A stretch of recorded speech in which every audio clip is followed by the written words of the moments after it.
ठीक आहे. आता बघा आपण सुरू करू. तर महत्वाचं म्हणजे लक्षात घ्या, आता ह्यातली सांगता येत नाही पण निम्म्यापेक्षा जास्त लोक ही जुन्या ग्रुपमधले आहेत, अंमलबजावणीच्या ग्रुपमधले असतील बघा, निम्म्यापेक्षा जास्त असतील. तर त्यांना ती गोष्ट माहीत आहे. तर आता मला काय सांगावं लागणार आहे मी तुम्हाला सांगतो. तुम्ही आता काय ते ग्रुपचा भागच आहे, म्हणजे लक्षात घ्या, तो काही विषय नाही. म्हणजे अंमलबजावणीचा आता तुम्ही भाग आहे, त्यामुळे तुमच्यासमोर काय इथं काय आता ऍड करायचे काय करायचं असला काही प्रकार नाहीये. म्हणजे तुम्हाला ते माहीत आहे सगळ्या गोष्टी. फक्त ते पुन्हा तुमच्या डोक्यात ठळक करण्याची गोष्ट आहे की ती ग्रॅव्हिटी नसते. आता वेळ असल्यामुळे प्रिलिमला ती ग्रॅव्हिटी येत नाही. म्हणजे जसं काय 40-42 दिवस राहिले असताना पूर्वी कसं घडायचं बघा ना, मागच्या अटेम्प्टला त्याच्या मागच्या अटेम्प्टला की ऍड आले की आपल्याकडे कमी वेळ असायचा पूर्वसाठी. म्हणजे ऍड म्हणजे शेवटचा बिंदू असायचा, म्हणजे लक्षात घ्या, काम करायसाठी म्हणजे असं असायचं. पण आता म्हणजे विचार करा तुम्ही, तर त्यामुळे ती ग्रॅव्हिटी नसते, लक्षात घ्या. तर ते आणि आत्ता फक्त लेक्चर पुरतं नाही काय, पहिल्या आठवड्यात किंवा अजून 10-12 दिवस किंवा काही लोकांच्या बाबतीत महिनाभर, काही लोकांच्या बाबतीत 1.5 महिना मला त्याला जाणीव करून द्यावी लागेल सारखी, बाबा ते सोपं नाही, ते करावं लागेल, सोपं नाही करावं लागेल, म्हणजे निम्मी ताकद त्यातच जाणार आहे. तर हे तुम्हाला पहिल्याच वाक्यात म्हणजे पहिल्याच वेळेला सांगतो, म्हणजे सुरुवातीलाच की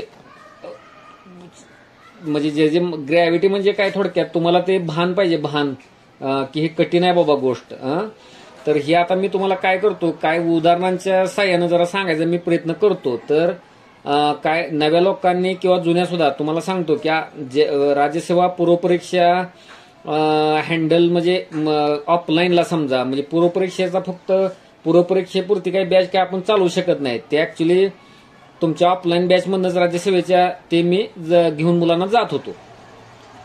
पण त्यामध्ये लक्षात घ्या, मी 2017 पासून 17, 18, 19, 20, 21 किंवा आता 25 पर्यंत 24 पर्यंत तर हे बारकाईनं हे पूर्वपरीक्षेचं बघितलंय बघा. म्हणजे एकदमच बारकाईनं, म्हणजे कॅन्डिडेट अगोदर कसा होता, मग सगळं मिक्स सगळा प्रकार आहे. म्हणजे एकदम नवीन असतानापासून माझ्याकडे आहे किंवा दुसरीकडे बॅचेस करून आलेला आहे, इव्हन मेन्स देऊन आलेला आहे, असे पण आपल्याला जवळून हँडल केले होते.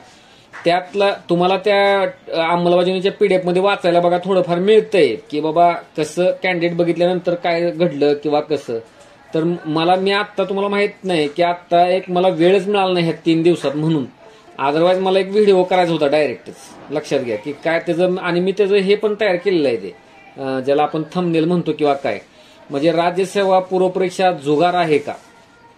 जुगार म्हणजे तुम्ही काय जुगार खेळा नसाल किंवा आम्ही पण नाही खेळलो, पण आपल्याला माहित आहे ते जुगार बिगार म्हणजे काय भिकेला लागण्याची लक्षणं आहेत. म्हणजे तोच प्रकार आहे तो. राज्यसेवा पूर्वपरीक्षा म्हणजे एखादा कॅन्डिडेट 23ची मेन्स देतो, 22ची मेन्स देतो, पण आता 0.5 मध्ये गेलेला आहे. म्हणजे मुलगी असू नये तर मुलगा 110ला किंवा 117ला गेलेला आहे तो. अशी उदाहरणं आहेत. अगदी राज्यसेवेचा टार्गेट जो ग्रुप होता त्यातल्या 3 लोकांचा असं झालेलं आहे. म्हणजे 22ची मेन्स दिल्या, ठीक आहे, आपण म्हणू शकतो 22ला काय कट ऑफ म्हणजे चांगली मार्क आली प्रिलिमला, ठीक आहे, पण 23ची सुद्धा दिल्या. 23ला बऱ्याच जणांनी दणका दिला होता प्रिलिमला, तरी सुद्धा 23ची मेन्स दिलेले, पण आता 24ची 0.5 मध्ये गेलेले. म्हणजे असे 3 विद्यार्थी म्हणजे ऍक्च्युली हे टार्गेट ग्रुपचाच भाग होते. म्हणजे डायरेक्ट आत्ताच प्रिलिमचा निकाल आल्यानंतरच बाजूला गेले, लक्षात घ्या. म्हणजे ते खूप भयानक आहे बघताना, म्हणजे लक्षात घ्या, ऐकताना बघतानाच. म्हणजे ह्या वेळेला सुद्धा 110 मार्क काढणं किंवा ओपन कॅन्डिडेटनं 117 मार्क काढणं म्हणजे ते काय सहज मिळत नव्हते मार्क, पण ते कट ऑफ आहे त्याचं भानच असायला पाहिजे. म्हणजे 25ला सुद्धा. आणि बाजाराचं जे गणित मांडलं जातंय बघा की असा काय कट ऑफ, म्हणजे ही मुलं आता डिस्प्ले झालेली आहेत, म्हणजे बाजूला पडलेली आहेत आता वर्णात्मक आल्यामुळं. तर असं नाही आहे काय, आशा बघा मेलेली नाही माणसाची, म्हणजे लक्षात घ्या. आणि आता सुद्धा ह्या आठवड्यात सुद्धा मला 6 ते 7 जणांनी रुद्रममध्ये येण्याची इच्छा व्यक्त केली होती. मग त्यातल्या फक्त 2 जणांनाच येस बोललो, ते जुने होते म्हणून, कुठल्या ना कुठल्या ग्रुपमध्ये म्हणून. बाकीच्यांचा काय उपयोग नाही, मग ते जुळणारच नाही, त्याला सांगत बसा एकट्याला जाता, असं होतं बघा ते. तर ते असं का, जर समजा एक 30-35 मुलांच्या मागे जर 4-5 मुलं दर 1.5-1 महिन्यानं इच्छुक असतील, म्हणजे लक्षात घ्या मी काय म्हणतोय ते. आणि इच्छुक म्हणजे असं सहजच नाही, नीटच, लक्षात घ्या. तर लाखोच्या संख्येत म्हणजे नक्कीच लोक कन्वर्ट होणार ना, म्हणजे की बाबा देऊन तर बघूया काय करायचं प्रिलिम. त्यामुळं मी काय सांगतोय, कट ऑफ कमी वगैरे येईल ह्या भ्रमात राहूच नका. म्हणजे 25ला कट ऑफ ठीक आहे. हा, आवाज माझा येतोय का लक्षात घ्या. आवाज येतोय का सांगा पुन्हा एकदा. हा ठीक आहे, ठीक आहे. हा ठीक आहे. तर अशा भ्रमात तुम्ही राहू नका कुणीतरी, की काय असतं ते बोलतात लोक की येईल कमी किंवा काय, ह्या चर्चा पुढे पण चालू राहणार बघा 100%. तर अजिबातच काय फरक पडणार नाही, मी तुम्हाला गॅरंटीड सांगतो. आणि उलट काय करणार माहितीये का, राज्यसेवा मेनचा सुद्धा कट ऑफ म्हणजे एक तुम्हाला प्रामाणिकच आता मत व्यक्त करतो की मला एक वैयक्तिक वाटायचं की राज्यसेवा मेनचा कट ऑफ जरा म्हणजे आता डिस्क्रिप्टिव्हला जरा त्या मानानं जास्त कट ऑफ येणार नाही. म्हणजे तुम्ही जर टेक्निकलच्या मेनचा अलीकडच्या बघितला सगळ्या, तर कमी होता बघा मेनचा कट ऑफ. म्हणजे लक्षात घ्या, तसा काय कट ऑफ ह्याचा कमी येईल असं मला पण वाटायचं, पण ऍक्च्युली ती गोष्ट खरी नाहीये. ती पण खरी गोष्ट नाहीये. का तर काय झालं होतं माहितीये का, एक गोष्ट आहे बघा, ह्या आयोगाचा धांदरटपणा किंवा असेल काय माहित नाही, पेपर चेकिंग मध्ये दोष आहेत त्यांच्या. त्यामुळे जो कॅन्डिडेट लिहिल तो कदाचित मार्क पण घेऊन येईल, अशी गोष्ट तयार झालेली आहे. ही मी पहिल्यांदाच मान्य करतो. म्हणजे तुमची उत्तरं सपाट म्हणजे दर्जाहीन जरी असेल तरी मार्क, अक्षर चांगलं असलं किंवा प्रेझेंटेशन जर चांगलं असलं तर काय होऊ शकतं की तुम्हाला म्हणजे मार्क तिथं येऊ शकतात. मेन्स मी बोलतोय मेन्सचं, त्यामुळे तिथं सुद्धा मेरिट कमी येईल. आता बरं, मी असं बोललोय म्हणून आपण एक डायल्यूट उत्तर किंवा दर्जाहीन उत्तर तयार करू का अभ्यास करताना, तर नाही, कोणच करणार नाही. आपण नव्हे, कोणच करणार नाही. पण त्यामुळं 25च्या मेन्सचं काहीच सांगता येत नाही. म्हणजे काय सांगता येत नाही म्हणजे काय, ते कमी होईल जास्त होईल असं काय सांगू, म्हणजे कमी होईल असं शक्यता खूप कमी आहे. मेन्सचं सुद्धा मेरिट मुलं लिहितायत नवीन सुद्धा. अगदी तुम्हाला सांगतो, जिथं बाजारात क्लासेस आहेत, बाजारो क्लासेस, म्हणजे तिथं काय सांगतात, या बसा मेंटरशिप म्हणजे कसं, या बसा लिहा, काही लिहा म्हणजे लिहा तुम्ही, फक्त आज यायचं बसायचं फक्त लिहून जा. ते चेक बेक काय होणार नाही, काही नाही ठरव. तरी सुद्धा त्याचा पॉझिटिव्ह इम्पॅक्ट पडलेला आहे. मी काय सांगतो लक्षात आलं का, असं सांगून सुद्धा वैयक्तिक लक्ष न देऊन सुद्धा फक्त एक सातत्यपूर्वक तो माणूस लिहित गेलेला आहे, पूर्ण करत गेलाय, तरी सुद्धा टेक्निकलला बऱ्यापैकी पॉझिटिव्ह रिझल्ट आलेले आहेत.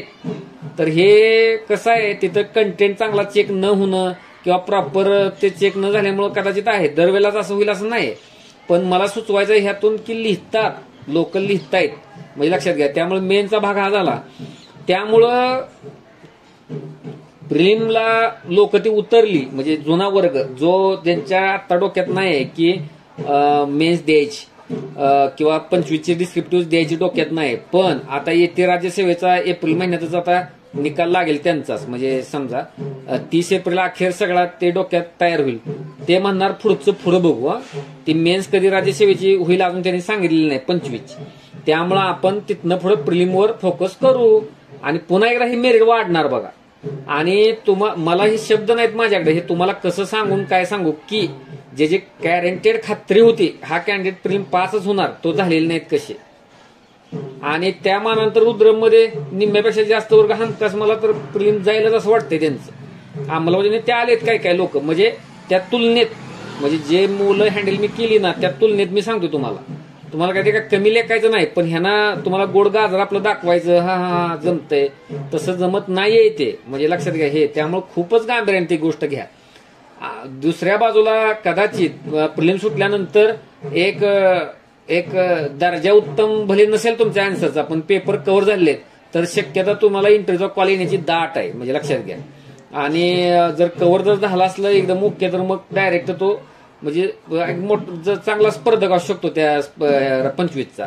पण आली का पुन्हा एकदा प्रिलिमची, म्हणजे प्रिलिम तर काय 0.5 मध्ये गेली काय ना, अशी गेली काय, ती गेलीच ना. आणि तुम्हाला गंमत हे पण सांगतो की आता एक तुम्हाला उदाहरण सांगतो की जर बाजारातल्या तुम्ही टेस्ट सोडवल्या की आता समजा सप्टेंबर महिना आहे, जुलैला सोडवल्या, ऑगस्टला सोडवल्या आणि तुमचे तुफान स्कोर आले 100, 130, 132 बाजारातल्या टेस्टला. माझ्याकडे ऑफलाईन क्लासमधल्या विद्यार्थ्यांचं त्याच्या मागचा म्हणजे उदाहरणं आहेत. मी सुद्धा स्वतः टेस्ट न काढता बाजारातल्या आम्ही रॅन्डमली कुठल्याही उचलत होतो टेस्ट आणि द्यायच्या सोडवायला. तर तुम्हाला सांगतो क्लासमध्ये 132, 120, 22 कॅन्डिडेटला, तिकडे मात्र आयोगाला 98, 97, 98 अशी मार्क येत होते. म्हणजे आम्हाला त्यावेळेला खात्री वाटणार नाही 100-125चा कॅन्डिडेट म्हणजे नक्कीच तो 110 पर्यंत तरी जाईल बाबा, तिथं काहीतरी होईल ते. तसं होत नाही, तसं होत नाही. त्यातल्या तर काय लोक आता 24ची मेन सुटलेले आहेत बघा, म्हणजे हे तुम्हाला मी गॅरंटी सांगतो. पण ते कसं शक्य झालं, म्हणजे ते 24ला सुटलं, तर तेच बोलण्याची गोष्ट आहे. मी लक्षात आलं का? म्हणून तुम्ही असा एक क्रायटेरिया ठरवू नका की काय ऑगस्टमध्ये जुलैमध्ये जर बाजारातल्या टेस्ट सिरीज लावल्या तुम्ही आणि तिथं तुमचा कंटिन्युअस 125च्या आसपास वगैरे स्कोर येतोय, मग तुम्ही काय हुरळून जाल. तिथं आयोगाला 100च्या खाली पण येऊ शकाल. हे कसं पुराव्यांच्या आधारे सांगतोय, म्हणजे अनुभवलेलं ग्राउंडवर. त्यामुळे ते काय नाही. आणि मी आता हे बसलोय सांगायला, म्हणजे कोण होणार नाही हे सांगायला बसलो नाही, कोण होतो हेच सांगायला बसलोय. पण मी तुम्हाला सांगतो अगोदर काय मॅटर आतापर्यंत होत गेले, म्हणजे लक्षात घ्या. परत म्हणजे तुम्हाला सांगतो आता दुसरं एक तुम्हाला उदाहरण काय सांगतो बघा, की ज्या वेळेला मी क्लासमध्ये काय मुलं किंवा मेन्स दिलेले, ऑलरेडी मेन्स राजेश्री दिलेले, पण ऑफलाईनला त्यांना सामील करून घेतले का, तर बाबा तुम्हाला जमणार नाही तसं, म्हणजे अवघड आहे तुमचा प्रकार. त्यामुळे तुम्हाला ते रिसरच जायला पाहिजे. तर बाहेर नाव क्लासचे आता घेत नाही, पण असा अमुक ठिकाणी क्लास केलेला आहे पूर्ण तसा, तरी पण त्यांना मी प्रवेश दिलेले आहेत ऑफलाईन बॅचला. काय फी देत असला करणार असला तर काय फरक नाही, बघूया काय होते. म्हणजे असं मी केलं, म्हणजे लक्षात घ्या. आता नाव तुम्हाला मी सांगत नाही, पण पुन्हा माझ्या सुद्धा अंडर किंवा मार्गदर्शनाखाली अशाने मेन्स सुद्धा दिल्या राज्यसेवेच्या 23ची. आता त्यातल्या एका मुलीला पोस्ट सुद्धा आहे ग्रुप बीची, म्हणजे तसंच बाहेर क्लास केलाय, परत इथं आलाय. पहिल्यांदा यश नाही आलं, दुसऱ्यांदा नाही आलं, तिसऱ्या वेळेला मग आता ग्रुप बीची पोस्ट राज्यसेवेतनं मिळाली. ठीक आहे, म्हणजे असं. पण दुसऱ्या त्या बरोबर आलेल्या 2 मुलींना नाही मिळालेली अजून, राज्यसेवेतनं मिळालेली नाही. ग्रुप सीची मिळाली आहे, ते सरळ सेवा वगैरे काय, पण राज्यसेवेतनं मिळालेली नाही. म्हणजे मग माझ्याकडे सुद्धा त्यांनी ऑफलाईन क्लास केलाच की हो. म्हणजे आता सोडा, त्यांना मूड येत नाही, परत ते दुर्लक्ष करतात, म्हणजे नाही जमत त्यांना. ते एकदम जिव्हाळ्यानं कॅन्डिडेट असतो तसं जमत नाही. म्हणजे अशी सुद्धा उदाहरण बघितली, लक्षात घ्या. म्हणजे अशी सुद्धा उदाहरणं आहेत. पण मग म्हणजे आता ह्या दोन्हींचं उदाहरण किंवा तिन्हींचं मी का सांगितलं, ह्यांच्या अलीकडच्या काळात प्री सुटलेली नाही 23ची वगैरे. 22ची मेन्स दिल्या, 22 मधून पोस्ट आहे क्लास 2ची, पण 23ची प्रिलिम सुटलेली नाही, 24ची प्रिलिम सुटलेली नाही. आणि बरं सुटलेली नाही तर स्कोर किती? स्कोर डायरेक्ट 91, 93, 95च्या वर पण नाही. म्हणजे मी असं नाही की 110.5 आता लागलाय तर मग 107 वगैरेला आहे. पोस्ट होल्डर लोकांना सुद्धा 91, 93 स्कोर 23ला किंवा आता मग 101, 102 पर्यंत स्कोर आहे काय ते. पण 23च्या पर्यंत जो मी तुम्हाला सांगतोय की त्यावेळेला 91, 92 वर, 91 आणि 96 वर अशा ह्या 2 मुली ऑफलाईन क्लासच्या, त्यातल्या एका मुलीला 22ची पोस्ट आहे, पण 23च्या प्रिलिमला असेल. आणि ह्या दोन्हींना पण 100च्या आत मार्क, मला वाटतं दुसरीला 96 मार्क होते आणि मग सांगितले 91 मार्क होते. 23चं मी सांगतोय, 24ची पण प्रिलिम सुटलेली नाही. मग 22ची मेन्स देऊन, दोन्हीने पण 22ची मेन्स देऊन असं काय आलं, त्यातले ज्याला आता पोस्ट मिळाली तिनं 21ची पण मेन्स दिली होती. म्हणजे लक्षात घ्या, 21ची मेन्स देऊन इंटरव्ह्यू सुद्धा दिला होता. मग 22ची मेन्स इंटरव्ह्यू करून मग पोस्ट आहे. तर असं का मग? म्हणजे मग तुम्ही म्हणाल की मग तुमच्याकडे असून सुद्धा असं, हो आमच्याकडे असून सुद्धा प्रिलिम राहिली, म्हणजे मान्यच करतो की राहिलीच. म्हणजे लक्षात घ्या, म्हणजे मेन्स पण दिली, पोस्ट मिळाली, पण प्रिलिम राहते. मग लक्षात घ्या अशी गोष्ट. अजून तुम्हाला उदाहरण सांगतो, पुन्हा टार्गेट ग्रुपमध्ये राज्यसेवेच्या 5 मेन्स दिलेले कॅन्डिडेट मुलगी होती, लक्षात घ्या. पण त्यांना स्कोर होता 101, पण त्यांनी सलग 5 मेन्स दिलेत 23 पर्यंत, सलग 5 मेन्स राज्यसेवेचे. मग एकूण 12 मेन्स दिलेत, म्हणजे कंबाईन बिंबाईन सगळ्या काही मिळून. आता सध्या ग्रुप बी पोस्टवर, ग्रुप सी पोस्टवर आहेत त्या. आणि त्या ग्रुपमध्ये आल्या होत्या, पण ग्रुपमध्ये येतानाच म्हणले अभ्यासाचे मित्र जरी मला शिकायला मिळालं तरी खूप झालं, का तर माझा आता लास्ट अटेम्प्टकडेच वाटचाल आहे. आणि मग त्यांचा स्कोर होता 101 असून सुद्धा ग्रुपमध्ये सामील त्या झाले होते. म्हणजे लक्षात घ्या, चांगली विजयकुशीवरती होती, सगळं होतं. पण तुम्हाला माहिती आहे दुर्दैवानं नाहीच ते जमलं. पण सलग 5 मेन्स दिले होते त्यांनी.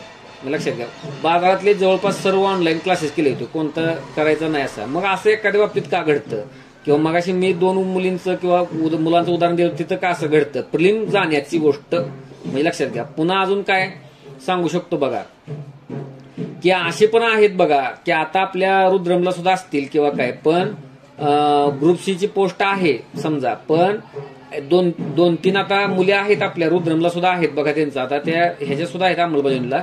तर काय होतं माहिती का ह्यांचं, की काही जणांचं अगदीच 2च मार्कामध्ये प्रिलिम राहते कायमच. 23ला राहणार, 24ला राहणार, 22ला दिलेले मेन्स, कधीतरी एकदा मेन्स दिले 21ची, पण 23 आणि 24 1-2 मार्कात राहिलेले. मी लक्षात घ्या असे मेन्स. मग त्याला काय करायचं, एका विद्यार्थ्याने मला प्रश्न पण तसा पाठवलाय बघा, की मग असं राहतं त्याला काय करायचं. किंवा दुसरं जे उदाहरण सांगतोय, आता एक जण आहेत की त्यांचं ग्रुप सी ची पोस्ट त्यांच्याकडे आहे, तर आता ते रुद्रमाने अंमलबजावणीचा भाग आहेत, पण त्यावेळेला अंमलबजावणीचा भाग होता, पण मी त्यावेळेला सुचवलं होतं की काय करा तुम्ही की मेनचे क्लासेस लावू नका ह्या वेळेलाच. कोणते HRDचं पॉलिटी 2 किंवा काय, मी ग्रुपला सतत सूचना द्यायचो लावू नका, आणि तेच लावलेला होता. मग लावू नका सांगून सुद्धा. आणि मग आता 0.5 मध्ये प्रिलिम गेली, आता डिस्क्रिप्टिव्ह. मग आम्ही कोणाचं नुकसान व्हायचं म्हणून सांगत नाही, ते जेवढं करेल तेवढं प्रिलिमला त्यावेळेला टप्प्यावर कमी आहे बाबा, ते प्रिलिमच करायला पाहिजे. कुठे HRD ते करत बसता काय तर प्रकार. म्हणजे लक्षात घ्या, हे असं सांगितलेलं असतं. तर पहिली तुम्हाला सूचना की तुमचं नुकसान व्हावं म्हणून मी नव्हे, कोणता पण शिक्षक तुमचा सूचना करत नसतो, त्यामुळं ब्लाइंडली सूचना फॉलो करायच्या. म्हणजे गृहीत धरायचं नाही काय तर मी असं वेगळं काय तर उत्तमच करीन, मग असंच करीन, मला पॉलिटिव्हचा किंवा HRDचा फायदा मला प्रिलिमला होईल, मग झाला का. मग ते सांगतो ना, गेला की निकालात डिस्क्रिप्टिव्ह करायची वेळ आली. तर असं तो प्रकार आहे. पुन्हा असं पण आहे बघा, अजून एक सूचना की 5 किंवा 7 पेक्षा जास्त राज्यसेवेचे मेन दिलेले आहेत असे पण लोक हिता आहेत अजून सुद्धा, आता 1-2. मग त्या लोकांना सुद्धा सूचना आहे की तुम्ही मागच्या वेळेस सारखंच ग्रुपमध्ये आहे, पण ती होत नाही ग्रुप प्रमाणे, असं काय करू नका. ह्यावेळेला म्हणून तर थिंक स्मॉल डू स्मॉलला असं केलंय, त्यावेळेला जरा लोड तरी होता. तर तुम्ही जर त्या भ्रमात राहिला की चालतं मी ओढून घेईन जुन्या काळाप्रमाणे, म्हणजे बाबा की माझं एवढं झालं, मी टच मध्ये जरी राहिलो तर ऐन वेळा मी ते ओढून आणीन, असं करू नका. दुसरी गोष्ट, तुम्हाला डिस्क्रिप्टिव्हचा अनुभव नसल्यामुळं तुम्ही ह्या वेळेला ज्याला म्हणतो ना मगअप करणं किंवा प्रिलिम घशात गिळून टाका अगोदरच पहिल्या 2-3 महिन्यात, ह्याच काय स्थान ठेवू नका प्रिलिमचा. म्हणजे इतकं परफेक्ट त्यावेळेचं टॉपिक करा की लक्षात घ्या, आजूबाजूचं वाचा, किंवा ज्यांचं टार्गेट पूर्ण होईल त्याला एक्स्ट्रा मी काहीतरी वाचायला सांगेन, पण आपला ऑरा किंवा ज्याला म्हणतो की एक बॅकिंग त्यांनी वाढवावं, म्हणजे त्या पद्धतीच्या सूचना मी करीन तशा. पण भ्रमात अजिबात राहू नका. तुमचा विश्वास आहे हा नक्कीच कळतोय मला, तुम्ही अजून आलाय इथं येताय ठीक आहे, पण शल्य आहे ना, काना मागून आलं तिकड झाल्याप्रमाणे तुम्ही तर 4-5, 5-5, 6-6 मेन्स राज्यसेवा दिल्या, पण पहिल्याच वेळेला प्रिलिम सोडवलेल्या अंमलबजावणी जीवावर असे 15 ते 20 कॅन्डिडेट आहेत. म्हणजे 50-60 एक मुलं होती त्यावेळेला, हायेस्ट 50-55 काहीतरी, पण 10 ते 15 असेल संख्या, 15 ते 17 की ज्यांनी पहिल्याच वेळेला त्यांना आता अतिशय कठीण जाते मेन्स. म्हणजे लक्षात घ्या, आता मी अनुभवतो तिकडं अतिशय टप आहे ते, म्हणजे शक्यता दुरापास्तच वाटायला लागल्या, पण आता द्यायची म्हणून. पण लक्षात घ्या, पण त्यांनी प्रिलिम सोडवली होती मात्र. आणि काहींचा त्यातल्या 5-6 जणांचा आपल्या स्कोरवरच विश्वास नव्हता का, ते ब्लाइंडली फॉलो करणं, काय डोकं स्वतःच न लावणं, ते त्यावेळेला तेवढं रिवाइज झालं पाहिजे, संपला विषय. अशा गोष्टी केलेल्या आहेत. आणि अति हव्यास किंवा वेगळा काही प्रकार केला असला कुणी तर त्याला ते मार बसलेला आहे, लक्षात घ्या. अशी पण गोष्ट आहे. त्यामुळं तुम्ही जमेल मला असं करू नका. आता हे मी तुम्हाला अगोदर का सांगेल तुम्हाला सांगतो, तर मी नेहमी असं खूप विचार करायचो की बाबा आता ते मेनचं पालोपद राहू दे, म्हणजे मेनचा अभ्यास केल्यामुळे प्रिला फायदा होतो हे ठीक आहे, पण मेनचे चांगले विषय होऊन सुद्धा चांगल्या कॅन्डिडेटला 2दा-3दा अपयश का प्रिलिमला येते. आणि मग मी बघा दरवेळेला मुलांच्या मनातल्या प्रतिक्रिया समजा भेटून किंवा असं लिखित स्वरूपात मी घेत राहतो, आणि त्यातलीच तुम्हाला अंमलबजावणीच्या पहिल्या सुरुवातीलाच बघा ऑफलाईन क्लासच्या स्टुडंटचीच प्रतिक्रिया दिल्या बघा. ते पुन्हा जाऊन PDF वाचा. आता तर तुम्ही आत इन झालाय तरी सुद्धा, तर त्याला मी त्यावेळेला मी म्हणलं होतं की काय म्हणजे बाबा 21ला असं नाही, 22ला असं, 23ला असं, पण 24ला एकदम स्कोर 123-27 कसं काय एवढं. तसा तो एक कॅन्डिडेट. तर मी दुसऱ्याचं अजून एक मला भेटला कॅन्डिडेट ऑफलाईनचाच, पण त्याचं मी तिथं टाकला नव्हता स्क्रीनशॉट. तर त्याचा पण बघा 93 काहीतरी स्कोर होता, म्हणजे मागच्या 23ला 93 का 96 काहीतरी होता. त्यानंतर ऑफलाईनला येऊन आणि मग आता मात्र 124 स्कोरवर तो सुटलेला आहे. पण मेन्स धोक्यातच आहे त्याचे, लक्षात घ्या, पण सुटलेलं आहे म्हणजे प्रिलिम. तर हे कसं काय जमलं, म्हणजे लक्षात घ्या कसं काय जमलं, तर त्याचं बरंच श्रेय हे अंमलबजावणीचं होतं. त्याच्यात एकदम महत्वाचा बघा त्यानं दुवा सोडलेला आहे. म्हणजे तो काय तिथं लिहिलं होतं त्यानं की सर काय झालं माहितीये का, की अभ्यास चांगलाच होता, म्हणजे असा काही कमी नव्हता, 22ला 23ला म्हणजे 100च्या स्कोर यायला अभ्यास चांगलाच होता. पण ते काय व्हायचं माहितीये का, इतका ताण वेगळंच काय तर वाटायचं, पूर्ण होतंय का नाही, किंवा एक्झामच्या अगोदर पूर्ण व्हायचं पण धावपळ खूप व्हायची. हे वाचू का ते वाचू का ते वाचू का ते वाचू का, काय नेमकं काय वाटायचं, एकदा करंट बघूया एकदा हिस्ट्री बघूया असं व्हायचं. ते म्हणलं अंमलबजावणीमुळे झालं नाही, जे सांगितलं तेवढंच केलं, डोकं काहीच लावलं नाही आणि ते बरोबरच झालं. आणि ते 2, 3, 4 वेळा झालं आणखी. मग एकट्याकडनं तेवढं एकदाच होत नव्हतं, हे तर 3-4 वेळा तीच गोष्ट झाली. आणि मग म्हणले मग डायरेक्ट स्कोर आला ना. दुसऱ्याला तर त्याला विचारलं, त्याला काय सांगाय काय माहित नाही सर, ते आला स्कोर, त्यानं सांगितलं ते आला. लक्षात घ्या, हे काय आता तुम्हाला मला सांगायची काही गरज नाही, तुम्ही ऑलरेडी इन झालेलं आहे. म्हणजे लक्षात घ्या, म्हणजे अंमलबजावणी तुम्हाला मी का सांगतोय तसं, काय लोकांनी ते त्यावेळेला त्या गोष्टी केल्यामुळं सांगितल्याप्रमाणे. आता समजा साधं अनालिसिस करायला मी सांगितलं होतं, आता जुन्या लोकांनी ते केलेलंच आहे समजा, पण ते 24चं अपडेट करा, किंवा जे नवीन लोक आहेत, जर आज ज्या माणसानं केलं नसेल किंवा तो रिपीट मेसेज लेट वाचला किंवा काय झालं, जाऊ दे करू आता उद्या परवा, गेला खड्ड्यात गेला, मग असं असतं इथं. हे जे सूचना पाळणं जे म्हणतोय ना, तुम्हाला एखादी बालबोध क्रिया करायला सांगितली जाईल, म्हणजे कसं की बाबा हे करा, तर तुमचं काम आहे, आता आपण प्रौढ आहोत, पटक्यात करून मोकळं व्हायला पाहिजे. प्रश्न बघून 13 ते 23, 24 काय आलेत कसं आलेत, मग प्रश्न कसं, म्हणजे समजा आता 24चा पेपर उघडला तर हा प्रश्न जुन्या एखाद्या प्रश्न बेतला होता का, म्हणजे ते बारकाईनं बघणं किंवा काय, पण ते टाइम टेबल आपलं ते चार्ट बनवून खतम करून टाकणं आणि दिलेलं टार्गेट त्या पद्धतीनं करणं, किंवा करंटचे प्रश्न एवढेच बघायला लावले होते तर तेवढे बघणं, तर ते करून काम मग तुम्हाला तिकडे काय करायचं ते करा, पण दिलेलं काम प्रायोरिटीवर संपवणं आणि मग बाकीच्या गोष्टी करणं, हे बघा पाळायला पाहिजे. आता जसे ऑफलाईनची मुलं म्हणा किंवा अन्य पहिल्यांदा ग्रुपमध्ये काम केले मुलांना जरा ती गोष्ट आंघोळणी पडलेली असते की नाही सूचना करायची नाही, ती करायलाच पाहिजे बाबा, ते करत जातात. मग लक्षात घ्या, पण नवीन कॅन्डिडेट काय असतो, ह्यात काय आपण ह्याच्यापेक्षा जरा बऱ्यापैकी करायचा प्रयत्न करूया, त्याचं बेस्ट असलं काय बरोबर काय बेस्ट नसतंय. लक्षात घ्या, ग्राउंडवरच्या ज्या घडामोडी असतात त्याच महत्वाच्या असतात, म्हणजे लक्षात घ्या कधीही, म्हणजे त्याच गोष्टी नेहमीच महत्वाच्या असतात.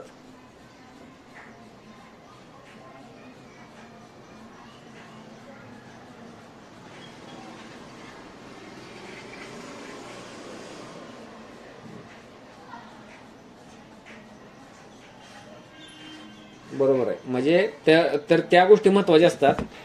म्हणजे लक्षात घ्या, आता तुम्हाला एक सांगतो गंमत काय आहे, ह्या ज्या आम्ही आपल्याला मात्र असा प्लॅन रिव्हिजनचा बनवला नव्हता बघा, म्हणजे कधी, म्हणजे असा एंडला आपला कसा सिलेबस संपला तर मुलांच्या सोडून द्यायचा 1-1.5 महिना, पण असं पण मला जाणवलं शेवटपर्यंत टचमध्ये राहिलो, म्हणजे एक्झामच्या आदल्या दिवसापर्यंत किंवा 1 दिवसापर्यंत असं राहिलो तर जरा स्कोर सन्मानजनक यायचे. आणि जर 2 महिने गॅप असला, म्हणजे आज सिलेबस संपला आणि 2 महिने परत तुमचं तुम्ही बघा काय बघा घेतल्या टेस्ट, फक्त त्याचं अनालिसिस घेतलं संपला विषय, तर मुलाच्या त्याच्या स्वतःच्या जीवावर त्याला मल्टिपल देता येत नव्हते रिव्हिजनला आणि त्याचा मोठा फटका बसायचा मग परफॉर्मन्सवर. म्हणजे ही गोष्ट लक्षात घ्या, म्हणजे ज्याला म्हणतो शेवटच्या दिवसातील, की शेवटच्या कशाला, आजपासून परीक्षेपर्यंतचा प्लॅन जो असतो तो अगदी पेजवर असणं एका, आणि त्याप्रमाणे आपण त्या पावलं टाकत जाणं, हे बघा निम्म यश आहे. म्हणजे लक्षात घ्या, आता प्रिलिम असल्यामुळे आपल्याला ते सुधारणा करत करत टाइम टेबल करता येईल. म्हणजे लक्षात घ्या, मेनच्या बाबतीत तसं नसतं, पण प्रिलिमचा आपण टाइम टेबल आता समजा जास्त आहे मग जरा लूज करूया, असा प्रयोग आपण करू शकतो, अगदी महिनाभर इथनं पुढे करू शकतो, तो काही विषय नाही. पण थिंक स्मॉल डू स्मॉल, एकदम मोठा बोजा घ्यायचा जुलै महिन्यात वगैरे काय असा प्रकार, म्हणजे असं काय न करता आता म्हणजे सुरुवातीला आपण प्रिलिमचे टार्गेट दिवसाची सुरुवात झाल्यावर पूर्ण करून मोकळं व्हायचं आणि परत मेनच्या नादाला लागायचं. म्हणजे लक्षात घ्या, असं सांगतो मी तुम्हाला, सांगतो ते काय कसं करायचं, पण आता एकदम कमी प्रकारचा ताण तुम्हाला पूर्वपरीक्षेचा अभ्यास करायचा असताना असणार आणि तो मग हळूहळू जसं आपण पूर्वच्या डेटकडे सरकू त्याप्रमाणे आपण ते वाढवत नेणार. लक्षात घ्या, आणि एक्सक्लुझिव्ह मग काय डायरेक्ट सप्टेंबर महिन्यानं ऑगस्ट महिना हा प्रीलाच डायरेक्ट वाहिलेला असेल. म्हणजे लक्षात घ्या, अशी गोष्ट आहे. तर अशा अर्थानं त्याकडे तुम्ही बघायला पाहिजे. तर आता तुम्हाला एक गंमत एक सांगतो बरं का, अजून एक काय प्रकार आहे, तर पूर्वपरीक्षा मग कोण पास झाला, मग त्या प्रश्नाकडे आता येऊया. एक तर तुम्हाला आता कळलंच की भले त्याचा बॅकग्राऊंड पूर्वपरीक्षा पास न होण्याचा आहे, नवीन कॅन्डिडेट आहे किंवा जुना कॅन्डिडेट आहे पण आता प्लॅन प्रमाणे चालतो, तर अशा लोकांनी थोडक्यात जरा बाजी मारलेली आपल्याला बघायला मिळाली. पण अजून खोलात जर गेलं तर असं पण बघायला मिळालं बघा की ज्या लोकांनी मेन्स दिल्या तर राजेश्वरी मेन्स दिल्या पण एकदा प्रीम सुटते एकदा सुटतच नाही असं का घडतंय? मग मागं मेन्स देऊन सुद्धा तर त्यांचा मागच्या मेन्सचा स्कोर आहे ना 410+ नसतो. बघा मी वाक्य काय म्हणतोय. एमसीक्यू मेन्स आहे ना त्याचा 410+ स्कोर नसतो. किती असतो?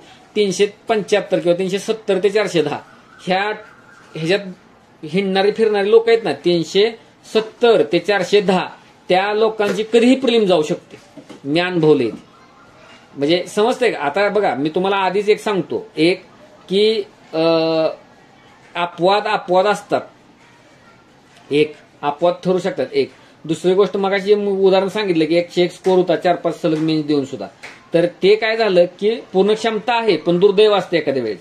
म्हणजे ते असू दे पण अदरवाईज एक रूल म्हणून तुम्हाला सांगतो ज्यांचा स्कोर हा मागच्या मेन्सला 1-2 310 ते 400 370 ते 410 आसपास लटकलाय 408 403 373 384 त्याचा कधीही प्रीलिमला गेम होऊ शकतो असं मी बघितलं. त्याच्यावर भरोसा राहत नाही. मग ह्याच टप्प्यातले ते 91 स्कोर आला होता 96 स्कोर आला होता किंवा आता सुद्धा 110 टच झाला पण 110.5 झाला नाही. भले 22 आणि 23 मेन्स दिल्या पण स्कोर 400+ नाही. समजलं का? 22 23 मेन्स दिलेले कॅन्डिडेटनं मुलगीचं आता समजा माझ्या डोळ्यात नाव आहे मी आता सुद्धा हँडल करतोय म्हणजे लक्षात घ्या पण स्कोर 400च्या आतच आहे दोन्ही वेळेचा. म्हणजे ते काय मेनच्या वेळेला मी काय हँडल केलं नव्हतं. डायरेक्ट आता प्रीचा स्कोर 110 असताना टार्गेट SSMला प्रवेश झाला होता पण आता 0.5 मध्ये गेल्यामुळे बाहेर. पण ती मी स्कोर काढून जर बघितला तर बघा तो साधारणतः 373 एकदा आहे वाटतं काहीतरी 400च्या खालीच आहे तो 410 पण नाही असं उदाहरण आहे. परत मी जे 2 ऑफलाईनच्या कॅन्डिडेटचं उदाहरण दिलं ते आपण 408ला राज्यसेवेची 22ची पोस्ट मिळालेली आहे बघा ग्रुप जीची त्या म्हणजे स्कोरला आणि पण पुन्हा तो 410च्याच आत आहे म्हणून तर मागच्या 23ला 91 स्कोर आहे.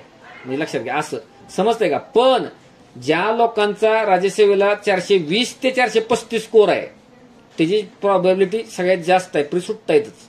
आत्ता पण तशा मुले 430-31 स्कोर होता मागच्या वेळेला पण प्री सुटलेले आहे कॅन्डिडेट आहेत.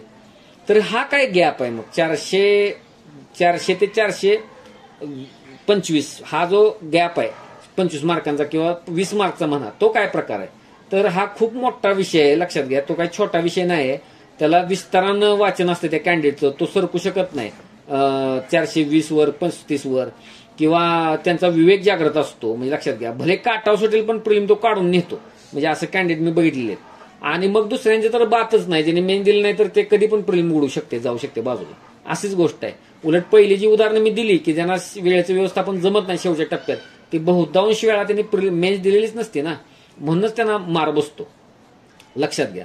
आता तुम्हाला एक उदाहरण सांगितले 2 बघा ऑफलाईनचीच की ऑफलाईनला असून सुद्धा प्रीलिमला आम्हाला यश नाही पण ज्यावेळेला हे ऑफलाईनचे 5-7 कॅन्डिडेट मी मेन्समध्ये टाकले त्यातल्या दोघांची मग आता मेन्सला दोघं आहेत बघा 5-7 जणांपैकी त्या. म्हणजे लक्षात घ्या असं तर तो फायदा झालेला आहे. दुसरं एक तर उदाहरण तुम्ही बघतायच मी त्या पहिल्यांदाच मी घेतलंय बघा तिकडं की एका कॅन्डिडेटला कंबाईनला स्कोर किती आहे राज्यसेवेला स्कोर किती आहे आणि तो डायरेक्ट कसा वाढलाय बघा. एका कॅन्डिडेट बेस्ट एक्झाम्पल आहे. म्हणजे त्या आहेच बघा त्याचा कॅन्डिडेट आकाश नाव आहे त्याचं हे पण तुम्हाला सांगतो. तिथं काही टाकता येत नाही तसं आणि घरी राहूनच तो अभ्यास करतो BSc ॲग्री झालेला आहे वगैरे काय. पण त्या मुलाची तळमळ तुम्हाला बाकीचं मी टाकली नाहीत स्क्रीनशॉट. लक्षात घ्या की त्याच्याकडनं काय झालं होतं त्यानं तो FSOच्या इंटरव्ह्यूला सुद्धा त्यानं काय केलं होतं अप्लाय केलं होतं. मी म्हणलं तुमची डिग्री तुम्ही FSOला नाही पण नाही सर म्हणले ते असू द्या आत्ता ग्रुप ऍक्टिव्हिटी नाही त्यामुळे मला तिथं असू द्या मी 3 लेक्चर करतो.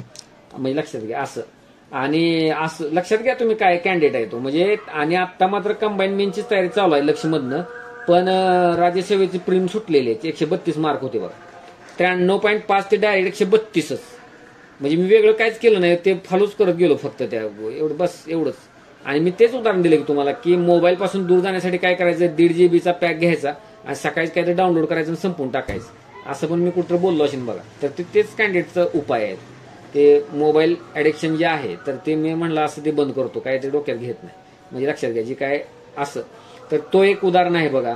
परत दुसरा पण एक कॅन्डिडेट आहे बरं का, तर त्याची गंमत अशी आहे, तो जरा ह्यांच्या सगळ्यापेक्षा वेगळा, की नेहमीच 100 पेक्षा जास्त स्कोर, 105, पण 110च्या वर नाही. 105, 103, 108 असा स्कोर. तो पण डायरेक्ट बघा आत्ता पूर्व पास आहे कॅन्डिडेट.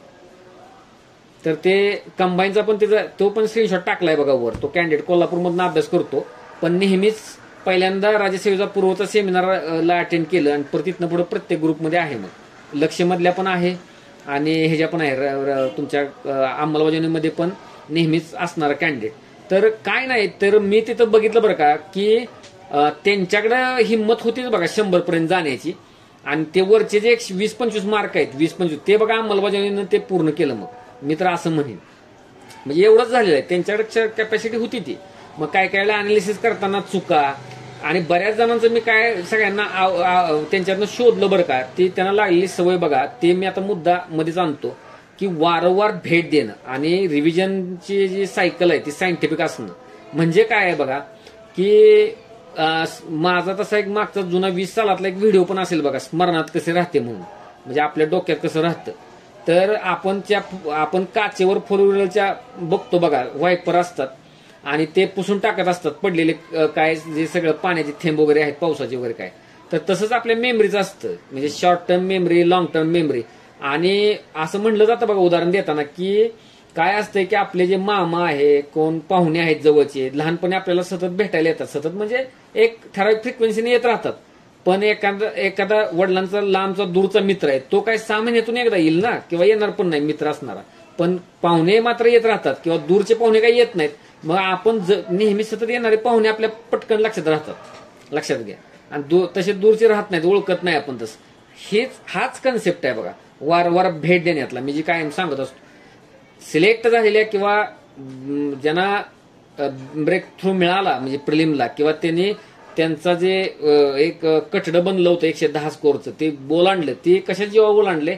निव्वळ मल्टिपलच्या जीवावर आणि वारंवार भेट देण्याच्या जीवावर. म्हणजे काय, की मेकिंग ऑफ कॉन्स्टिट्यूशन समजा सकाळी तुम्ही 2-3 तासात उडवला चॅप्टर, तो पीवायक्यू बघून एक 3-4 तासात, म्हणजे ते उडवला. म्हणजे सकाळी तुम्ही काय 7:30ला बसला, 7ला बसला, 7 ते 10 केला, पुन्हा एक 12 ते 1 वाजेपर्यंत केला आणि संपला, विषय संपला. आता तुम्ही मेनच्या नादाला लागला.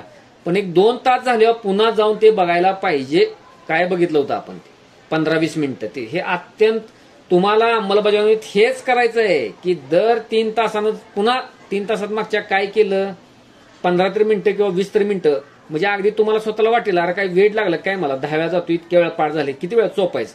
उबग येईपर्यंत करायचं. उबगचा अर्थ कळतो ना मराठीत, त्याचं म्हणजे अगदी धुळधान.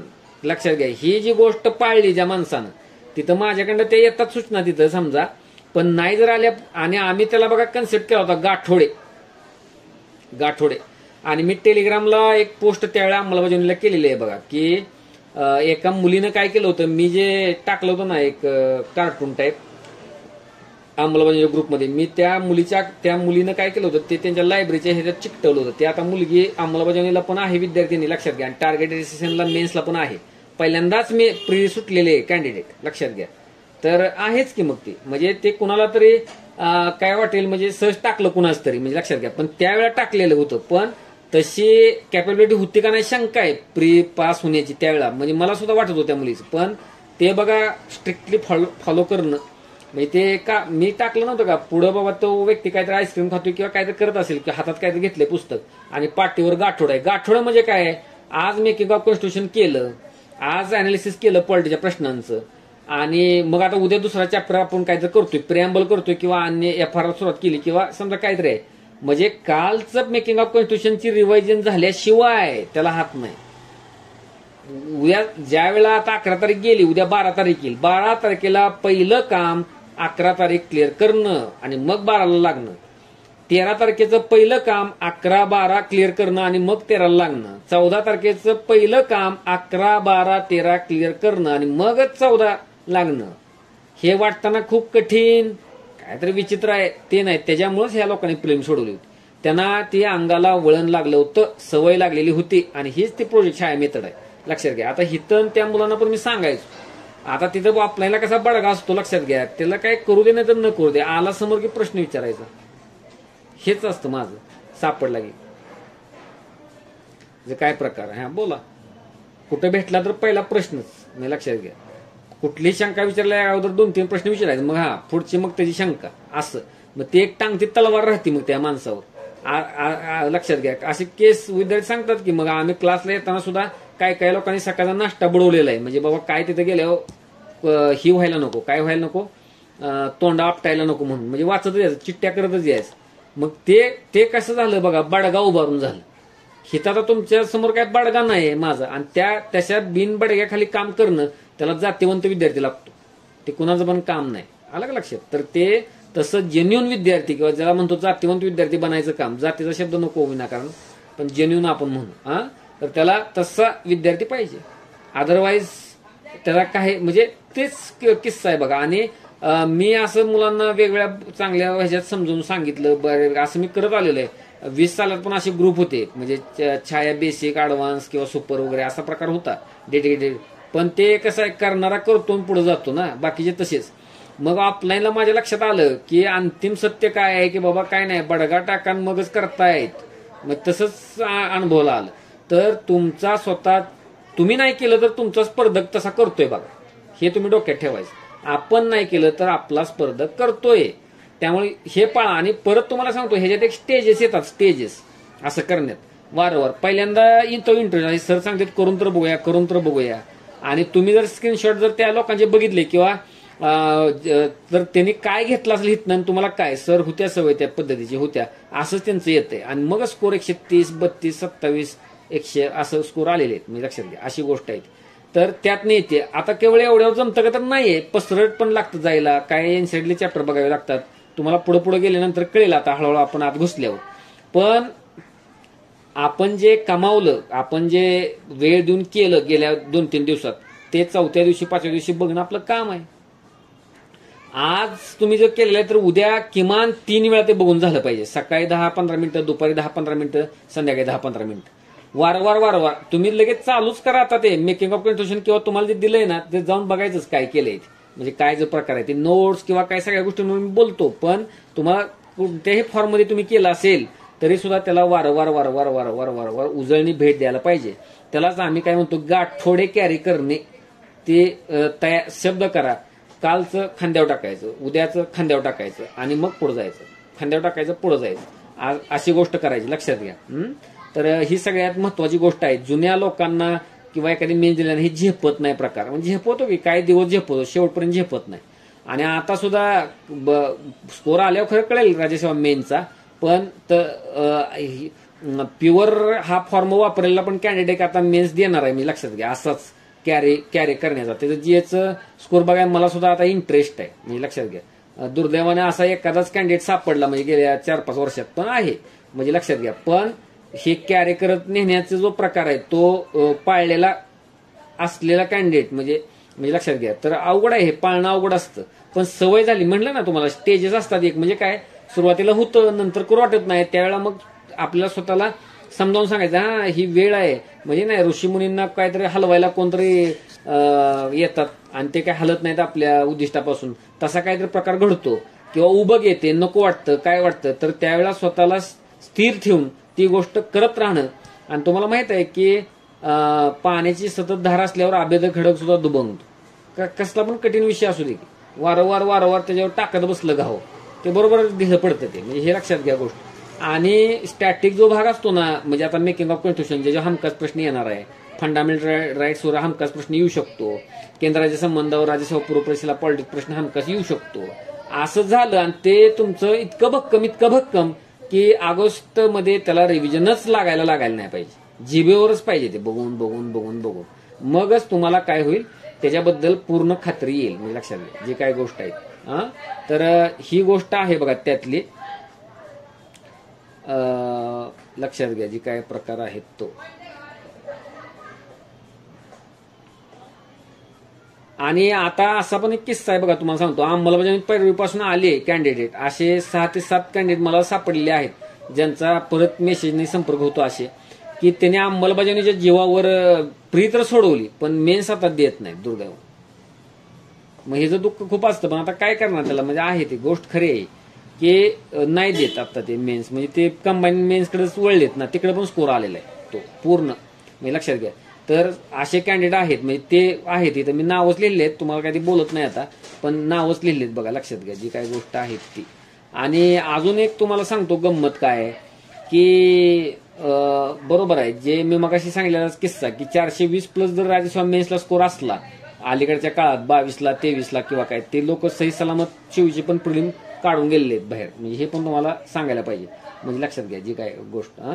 तर आता बघा तुम्हाला एक सांगतो, तुम्हाला साध्य अंतिम काय करायचं आहे, ह्या अंमलबजावणीला अंतिम साध्य काय करायचंय, तर काय करायचंय तुम्हाला स्टॅटिक गोष्टीवर पकड जबरदस्त आणायचे. स्टॅटिक गोष्टी म्हणजे ते ज्याच्यावर हमखास प्रश्न येऊ शकतो, त्याला वेगळा शब्द असतो क्रीम पार्ट, म्हणजे आता मी त्याचा उल्लेख सुद्धा केला बघा. म्हणजे आता पॉलिटिकला भाग जर बघायला गेला तुम्ही 1 ते 51 कलम जे आर्टिकल्स आहेत तो भाग सगळा 1 ते 51 पर्यंत असणारा सगळा भाग. नंतर मग तुम्हाला मी केंद्राचे संबंध सांगितला तो भाग सांगितला, किंवा भाषा सुप्रीम कोर्ट, भाषा अधिकृत भाषा सुप्रीम कोर्ट, म्हणजे प्रिलिमचे पॉकेट्स आहेत काय, म्हणजे लक्षात घ्या. म्हणजे आता केंद्राच्या संबंधात सुद्धा ते कमिशन्स असू द्या, पण इंटरस्टेट काउन्सिल, झोनल काउन्सिल असं तुम्हाला प्रश्न दिसेलच प्रिलिमला. तर हे असा किंवा स्टॅटिक जो पार्ट आहे, म्हणजे अतिशय एखाद्यानं कोणीतरी काय प्रश्न वापरलाय त्या डेड पार्ट आणि कसला पार्ट काय तर वापरलाय स्टॅटिक आणि त्याला डायनॅमिक, तर डायनॅमिक भाग जास्त नसतोच, पण ज्याच्यावर तुम्हाला हमखास प्रश्न येईल तिथं असं तुम्हाला अपेक्षा असते त्याला आम्ही क्रीम पार्ट म्हणतो, म्हणजे जवळपास. तर क्रीम पार्ट घट्ट करत नेणं आणि त्याला भरपूर मल्टिपल रिव्हिजन करणं आणि त्याच्या जीवावर त्याला एकदम काय करणं, एक संवेदनाहीन बनवून टाकणं, म्हणजे आपल्या तोंडातूनच ती गोष्ट पळायला पाहिजे डायरेक्ट प्रश्न बघितल्यावर, म्हणजे असं आणणं हे गोष्ट जमायला पाहिजे. ते कशाच्या आधारे जमणार, मल्टिपल रिव्हिजनच्या थ्रूच जमणार, म्हणजे लक्षात घ्या हे गोष्ट पाळायची. दुसरी गोष्ट काय मला आढळली, म्हणजे आता मल्टिपल्स आमच्या ऑफलाईनला सुद्धा, म्हणजे आता बघा तिकडं कसं असते सिलेबस कव्हर झाला पाहिजे आणि मुलांना सायंटिफिक जी अभ्यासाची पद्धत आहे विषय कळला पाहिजे ही गोष्ट असायची.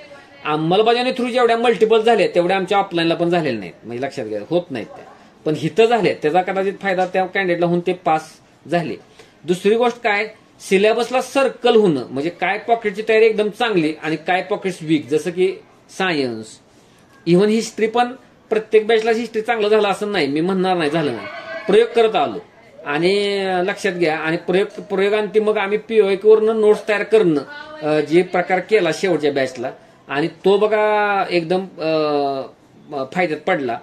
तरी पण ज्या लोकांची शेवटपर्यंत रिव्हिजन राहिली नाही त्यांचे 5-6 प्रश्न हिस्ट्री चुकायचेच, पण सिलेबस सर्कल पूर्ण करणे हे तर या अंमलबजावणीतनं 5-6-7 वेळा शक्य झालं आम्हाला. जेवढ्या वेळाला एक्झाम पुढे गेली तेवढ्या वेळा ते रिपीट सर्कल आलं सिलेबस. अनुभवलं बघा आपल्यातल्या काही लोकांनी, का तर हे कागदावर आहे हो. तुम्ही आता समजा 30-35 लोक आहेत, आता तुम्हाला सांगतो जग बघा सावध कधी होतंय, आता 2-3 महिने राहिल्यानंतर तुम्हाला नवीन अंमलबजावणी ग्रुप करून दाखवतो 60 मुलांचा तुमच्या शिवाय येतोच, तयार होतोच. ते बाजारात आहे तसा, त्याला ते आलं ना ते म्हणजे काय म्हणतो त्याला, ते त्यावेळेला त्याला ताण यायला लागला ना, मेसेज यायला चालू होतात लोकांचे. आणि तुम्हाला माहित आहे आता आपल्याजवळ किती दिवस राहिले बघा प्रिलिमला, त्यावेळेला पण अंमलबजावणी ग्रुप बनवता येतो, 30 दिवस राहिले तरी बनवता येतो, 45 दिवस राहिले तरी बनवता येतो, काय त्याच्यात सिलेबस डिवाइड करायचा, संपला विषय. पण आता जे तुम्ही शिकणार आहेत तर ते मुलं शिकू शकत नाहीत, म्हणजे असं आहे. त्याचा कसं शिकेल त्यावेळेला, ओढा मग पटपट असं असतं ते. म्हणजे आणि अंमलबजावणीची जी सुरुवातच तिकडे वाचा तुम्ही त्या पीडीएफ मध्ये, तीच मुळात 42-45 दिवस असतानाच झाली होती त्या अंमलबजावणीची. त्यामुळे जोरदार पहिल्यापासून हे होतं. इथं मात्र शिकण्यासारखं खूप असेल, लक्षात घ्या. तर दुसरा फ्लॉ काय होता की सिलेबसचं सर्कल पूर्ण होत नव्हतं, म्हणजे लक्षात घ्या पूर्णतः ऑफलाईनला सुद्धा. का तर काय घटक टॉपचं करणं आणि काय घटक वाऱ्यावर सोडणं असं घडायचं आमच्याकडनं सुद्धा, ते घडतंच, एवढं संपत नाही ते, लक्षात घ्या. तसं अंमलबजावणीला झालं नाही. अगदी साधा नागरिकरणाचा भाग असू दे त्याच्यातली पीडीएफ, आता तिथं मी ऑफलाईनला पण द्यायचो सोडा प्रिंट वगैरे ती, पण साध्या जे लूप होल्स आहेत बाजूला आहेत असं ते राहायचे, म्हणजे लक्षात घ्या. इव्हन तसं हिथं अगदी सिलेबसचं काटेकोर बारकाईनं सिलेबस आणि तुमचा अनालिसिस केलेला असल्यामुळं अनालिसिसनं जो इंडिकेट केलेला जो टॉपिक आहे तो राहिलाय असं घडलंच नाही. उलट त्याचं रिपिटेटिव्हली सायकलमधनं, म्हणजे पहिल्या टप्प्यात नाही झालं तर दुसऱ्या टप्प्यात मुलांकडे झालाय, किंवा 2दा-3दा रिपिटेटिव्ह त्यांच्याकडे ते रिव्हिजन झालेले आहे, म्हणजे लक्षात घ्या. त्यामुळं टॉपिक राहत नाहीत बघा या सिस्टीममध्ये. पहिल्यापासून जो करत जातो त्याचं ते पूर्ण. तर आता ह्यातले बघा जे लोक पहिल्यांदाच अंमलबजावणीत आलेत आत्ता समजा, त्या लोकांना पदोपदी जाणवेल 2-4 दिवसांनी, अरे आपण इकडे तर असं बघितलंच नव्हतं, लक्ष दिलं नव्हतं, हे असं पण आहे का काय, मग असं त्यांना प्रत्ययास नक्कीच येणार. तर अशी गोष्ट बघा तुम्हाला बघायला मिळेल की सर्कल पूर्ण करता न येणं, आणि ते कधी खूप अगोदर प्रिलिमच्या पूर्ण करता न येणं. तोंडावर कशाला पूर्ण, म्हणजे त्यावेळेला मग काय हालचाल करायला वाव नसतो. म्हणजे 1, 2 ते 3 वेळा ते सिलेबस सर्कल पूर्ण व्हावं, म्हणजे असा बघा प्रयत्न अंमलबजावणीतनं झाला होता. आता तर वेळ आहे त्यामुळे तो होणार, म्हणजे लक्षात घ्या. परत अजून एक काय दिसलं ह्या लोकांचं, म्हणजे पास आणि नापास मधल्या, की मायक्रो अनालिसिस नसणे आणि गृहीत धरणे. मायक्रो ह्याचा शब्दाचा अर्थ वेगळा आहे बघा. म्हणजे मी म्हणलं ना की अगदीच कोपऱ्यात कुठं काहीतरी पॉईंट असतात, पण त्याच्याकडे तेवढं गांभीर्यानं बघितलं जात नाही. समजा आता तुम्ही जर बघितलं की स्थलांतर किंवा वस्त्यांचे प्रकार, मानवी वस्त्यांचे प्रकार, मायग्रेशन किंवा वस्त्यांचा आहे ना, डिस्पर्स किंवा केंद्रित वस्ती किंवा काय, किंवा अर्बनायझेशनचं एकदम व्याख्याच बघणं एनसीईआरटीतली, किंवा तुमच्या वस्त्या आहेत ना ज्या, त्या वस्त्यांचा पॅटर्न कसा असतो ते बारकाईनं बघणं, मानवी वस्त्यां भूगोलातला भाग, तर ते तिकडे लक्ष जाणार नाही. फिजिकलच्याच मागं लागल्यानंतर किंवा वर्ल्ड जिओग्राफीतलं 11वी-12वीच्या पुस्तकातलं जे आता रुद्रमनी बघितलं बघा तुम्ही पहिल्या 2 चॅप्टरमध्ये, रुद्रमच्या लोकांनी त्या 11वीच्या पुस्तकात मधलं ते प्रीचा भाग आहे सगळा. पण ते प्रीला तुम्ही जागतिक भूगोलाचा फिजिकलचा पर्वत पठारी मैदाने हा प्रीचा भाग आहे. त्यावेळी मी का बोललो नाही, तर प्रीच्या अनुषंगानेच बघायला तुम्ही चालू करणार. मेनच्या अनुषंगाने आता ते झाले, पण प्रीला तो आहेच की. पण तुम्हाला सांगतो महाराष्ट्रातली बहुतांश जनता ते बघतच नाही. मग तो आहे जागतिक भूगोल करायचा असतो म्हणजे काय करायचं असतं तेच करायचं असतं, म्हणजे लक्षात घ्या. ते तुम्हाला बघायला मिळेल. तसं एन्व्हायरमेंटचं पण काही गोष्टी 11वीच्या पुस्तकातनं, एन्व्हायरमेंटचं पुस्तक किंवा काय त्यातनं ते बघायला मिळेल. म्हणजे बारकावा कसा असतो लक्षात घ्या. मायक्रो अनालिसिस नसणं, त्यातनं मग मायक्रो पॉईंट सुटून जाणं सिलेबसचे, आणि मग तिथं डायरेक्ट एक हार्डल म्हणूनच समोर येणं पेपरला गेल्यावर, तिथं डायरेक्ट असं घडतं. मग लक्षात घ्या. साधा असू दे, रिओच्या परिषदा असू दे, त्यातले काय म्हणजे ते असू दे, NSCP असू, काही असू दे, म्हणजे त्यातल्या गोष्टी समजा वित्तीय समावेशनाच्या काही बाबी असू दे, प्रिलिमच्या अनुषंगाने त्याला कसं बघायचं किंवा मायक्रो अनालिसिस कसं, आणि त्या गोष्टी गृहीत धरल्यामुळं ऐनवेळी एक्झाम हॉलमध्ये फटका बसतो, तो बघा इथं वाचवता आल्यामुळे कदाचित त्यांचा स्कोर वाढला असावा. परत बऱ्याच जणांना काय असतंय की हे जे काही लोक जे तोंडावर आपटली ना, म्हणजे कुठली 410 पर्यंत स्कोर आहे, मेन दिलेत पण प्री सुटत नाही, किंवा 4-5 मार्कामध्ये त्यांच्या प्री राहतात. त्यांचा एक मला सापडलेला गोष्ट आहे बघा, ते ज्यावेळेस स्वतःचा प्रीमचा स्कोर मोजतात ना, त्यावेळेस त्याने ऑल ऑफ द अबोव्ह मारलेलं असतं बऱ्याचदा 8-10 प्रश्नांचं. ते त्यांचा स्कोर समजण्याची चूक करतात. समजते का मी काय म्हणतोय? म्हणजे त्यांचा ऑल वजा केले तर त्यांचा स्कोर 99-98 येईल, पण ऑल बरोबर हंटलाय असाच गेस केलेला आहे, आणि मग त्यांचा स्कोर डायरेक्ट 109-110 वर पोचतो, आणि मग सांगता आमची 2 मार्कात प्री राहिली. अरे तुमची 2 मार्कात नाही राहिलेली, तुमची ऑल मारून बोंब तिकडे जाते खाली 100च्या. समजते का नाही मी काय म्हणतोय? तर असं ते करत नाहीत नीट. ती काय गोष्ट ऑल हाणायचं आणि ते आपला स्कोर वाटून घ्यायचं. तर हा बघा फ्लॉ राहतो, तर तो त्याचं स्कोर फुगण्याचं कारण ते पण असतं. ऑल जर ते पकडतात त्यात आपल्या स्कोरमध्येच, पण समजायला पाहिजे आपल्याला शॉर्ट हे माहीतच नव्हतं, आपण गेस करून मारलेलं आहे गोष्ट. त्यामुळं आपण कायमच कटऑफपेक्षा 4-5 मार्काने ते मागे राहणार. म्हणजे लक्षात घ्या, तेवढं बळ तयारच झालेलं नाही ना. वारंवार ते विशेष सायकल ते तयार झालेलं आहे, ते तिथं अडकायचं. त्याचे अन्य पण काय कारण आहेत, म्हणजे लक्षात घ्या, ते पण तुम्हाला सांगतो. काय लोकांचं असं पण घडलं, म्हणजे लक्षात घ्या की त्यांना तिकडं तसं पण हँडल करून ऑफलाईनला किंवा नंतर अंमलबजावणी पण हँडल करून सुद्धा काय 1-2 फर्स्ट अटेम्प्ट असणारे पण ह्यात असतील, तर त्यांना मी सांगतो तुमचा कधी काय पत्ता गेम काय सांगू शकत नाही. म्हणजे डायरेक्ट 80च्या खाली स्कोर येतो भरकटल्यावर. म्हणजे सगळं केलंय अनुभवी मुलांच्या बरोबर, पण फायनल स्कोर 80च्या खाली, 78 किंवा 82 असा स्कोर राज्यसेवेचा. असं पण नव्या मुलांचं झालेलं आहे. म्हणजे लक्षात घ्या, नव्या मुलांनी ह्यापासून सावध राहायला पाहिजे. अजून एक काय गोष्ट आहे बघा, की आयुष्यभर वीक राहणं, म्हणजे तुमच्या स्पर्धा परीक्षेतलं जे आयुष्य आहे ना, त्यात सगळं वीकच राहणं. म्हणजे उदाहरणार्थ सायन्सचा भाग, उदाहरणार्थ इतिहासाचा भाग, म्हणजे लक्षात घ्या, त्याला आता करंटला वास्तव महत्व देणं तो भाग वेगळा आहे, पण सायन्स किंवा हिस्ट्री एकदा सुरुवातीपासून त्याच्याकडे दुर्लक्ष होत जाणं आणि ते कायमस्वरूपी दुर्लक्षित राहणं, त्याला बघा आपल्याला ओव्हरकम करायला पाहिजे. म्हणजे लक्षात घ्या. आणि आता जरी ते मेन्सला सायन्सचा भाग तुम्हाला नसेल, वर्णात्मक. तुम्ही मला सायन्स टेकचा भाग आहे की सायन्स टेक वेगळं आणि सायन्स वेगळं, जनरल सायन्स जे तुम्ही आपल्याला 11वी आपल्या प्रिलिमला जो सायन्स आहे तो आणि राज्यसेवा मेन्सला GS3 मध्ये आत्ता 25ला तो सायन्स टेक आहे, तो पूर्ण भिन्न आहे, त्याचा ह्याचा काही संबंध नाही. समजलं का? त्यामुळं तुम्हाला आत्ता जे बेसिक सायन्स आहे 1ली ते 12वी, तर त्याचे तुम्हाला सांगतो जो माणूस एकदम ब्लँक आहे त्याला आता विपुल प्रमाणात फ्री व्हिडिओ उपलब्ध आहेत बाजारात. तर व्हिडिओतून डायरेक्ट नोट्स काढायला पाहिजेत.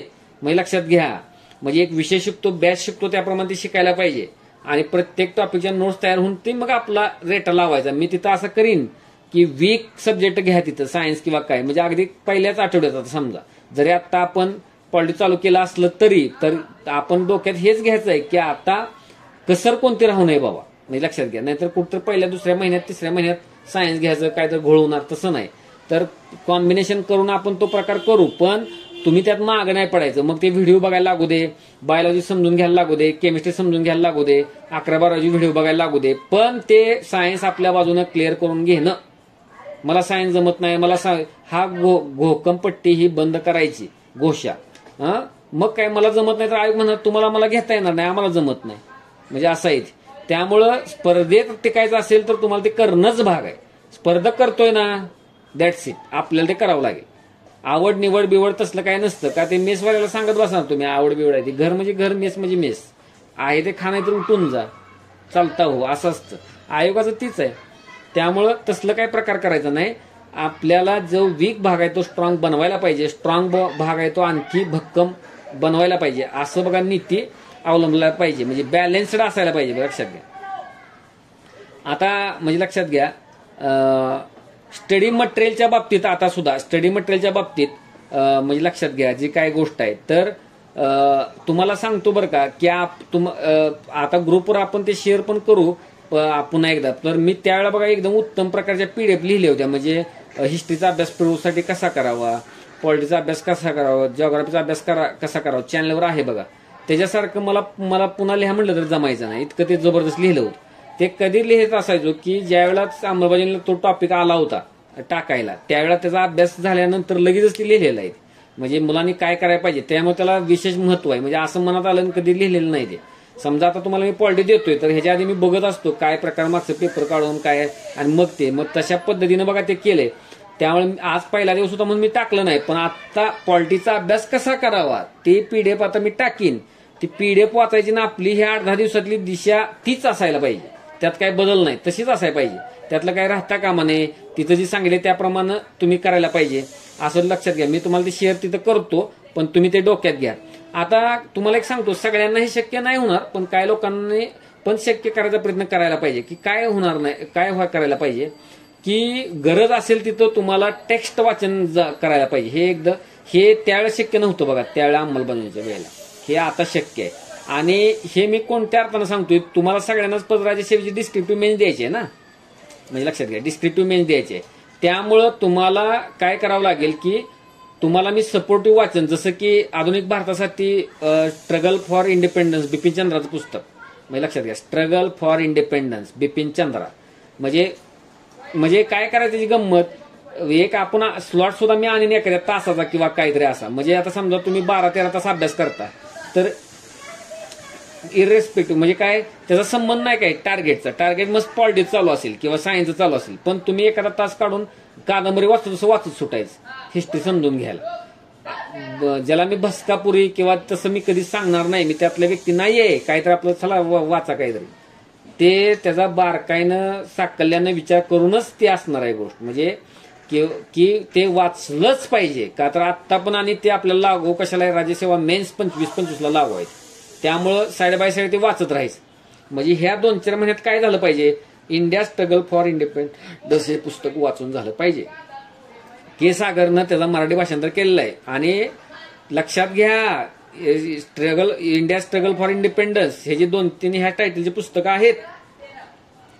त्यामुळे कुठलं तरी एक बाजारला आणून असं वाचायचं नाही. इंडिया स्ट्रगल फॉर इंडिपेंडन्स अशा टायटलचं बिपिन चंद्रांचंच पुस्तक. आणि ते वाटल्यास मी त्याचा कव्हर फोटो टाकीन त्या तुमच्या ह्याच्यावर ग्रुपवर, म्हणजे लक्षात आलं का, टाकीन मी ते ग्रुपवर. तर ते पुस्तक मी आता उदाहरण देतोय फक्त. परत महाराष्ट्राचा इतिहास गाठाळ किंवा आधुनिक भारताचा इतिहास आता ह्यातनं तुम्हाला दिसला कुठून इंडिया स्ट्रगल फॉर इंडिपेंडन्स मधून वेगळं काय करायची गरज नाही.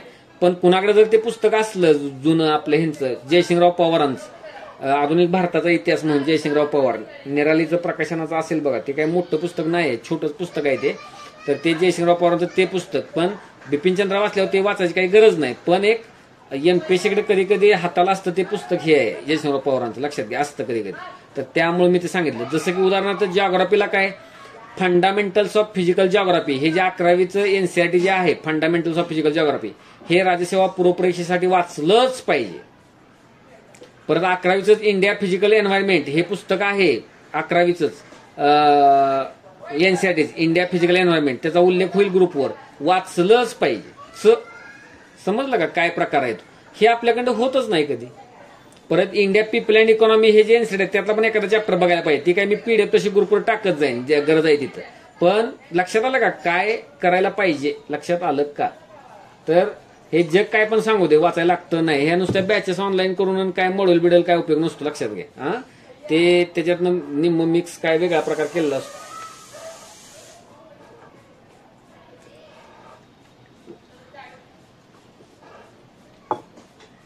आणि मी मगाशी सांगितल्याप्रमाणे ही फक्त उदाहरणं दिली, फक्त उदाहरणं. असं बेसिक स्टेपचं मागं जाऊन वाचायला पाहिजे. सगळ्याच विषयात गरज नाही, पण जिथं गरज आहे तिथं ते वाचायला पाहिजे. लक्षात आलं का? म्हणजे हे मी तुम्हाला सांगितलं. पुन्हा अजून काय लक्षात घ्या, जी काय गोष्ट आहे, काही लोक असतात काही लोक काय असतात माहिती का, करतात आणि शेवटी लूज पडतात असं असतं. आणि काय मुलं काय आहेत उलट असतं ते, म्हणजे लक्षात घ्या, आत्ता लूज असतात आणि तिकडे परत मग ग्रीप घेतात. ही दोन्ही कंडिशन नाही पाहिजे. सातत्यपूर्वक तो हातोडा असतो ना घन, तो पडत राहिला पाहिजे. आत्ता पण तसाच, जुलै ऑगस्टला पण तसाच, म्हणजे चालूच बहाता असतो बघा. म्हणजे लक्षात घ्या ही गोष्ट बघा पाळली पाहिजे, म्हणजे लक्षात घ्या. तर आणि काय आहे बघा, एक ज्याला आपण थीम म्हणू किंवा काय, थिंक स्मॉल डू स्मॉल तर आहेच, पण योग्य नियोजन आणि योग्य अंमलबजावणी मग डायरेक्ट जाते बघा ते, म्हणजे डायरेक्ट इम्प्लिमेंटेशन. योग्य नियोजन करायचं आणि त्याचं काटेकोर त्याचं काय करायचं, अंमलबजावणी करायची. आणि मग त्या उद्देशानं अंमलबजावणी होण्यासाठीच म्हणून ते नाव दिलं होतं त्यावेळेला. हे बाबा ठरवल्याचं अंमलबजावणी होणारच आणि ती झालीच मग, म्हणजे लक्षात घ्या असंच ते आहे. त्यामुळं त्याकडे त्या दृष्टीनं बघायला पाहिजे बघा. तर अजून काय बघा लक्षात घ्या. आता अजून एक वेगळं उदाहरण तुम्हाला देतो. ती मुलांची नावच मी तर लिहिली आहेत बघा तुम्हाला सांगताना, फक्त त्याचं नाव घ्यायचं नाही पण सांगायचं. आता उदाहरण सांगतो तुम्हाला की जे लोक 21च्या बॅचला ऑफलाईनच्या होते, 21च्या 22च्या बॅचला होते, त्यातले काय लोक, एक 2 ते 3 लोक अंमलबजावणीला मागच्या पण होते, म्हणजे त्या ग्रुपमध्ये.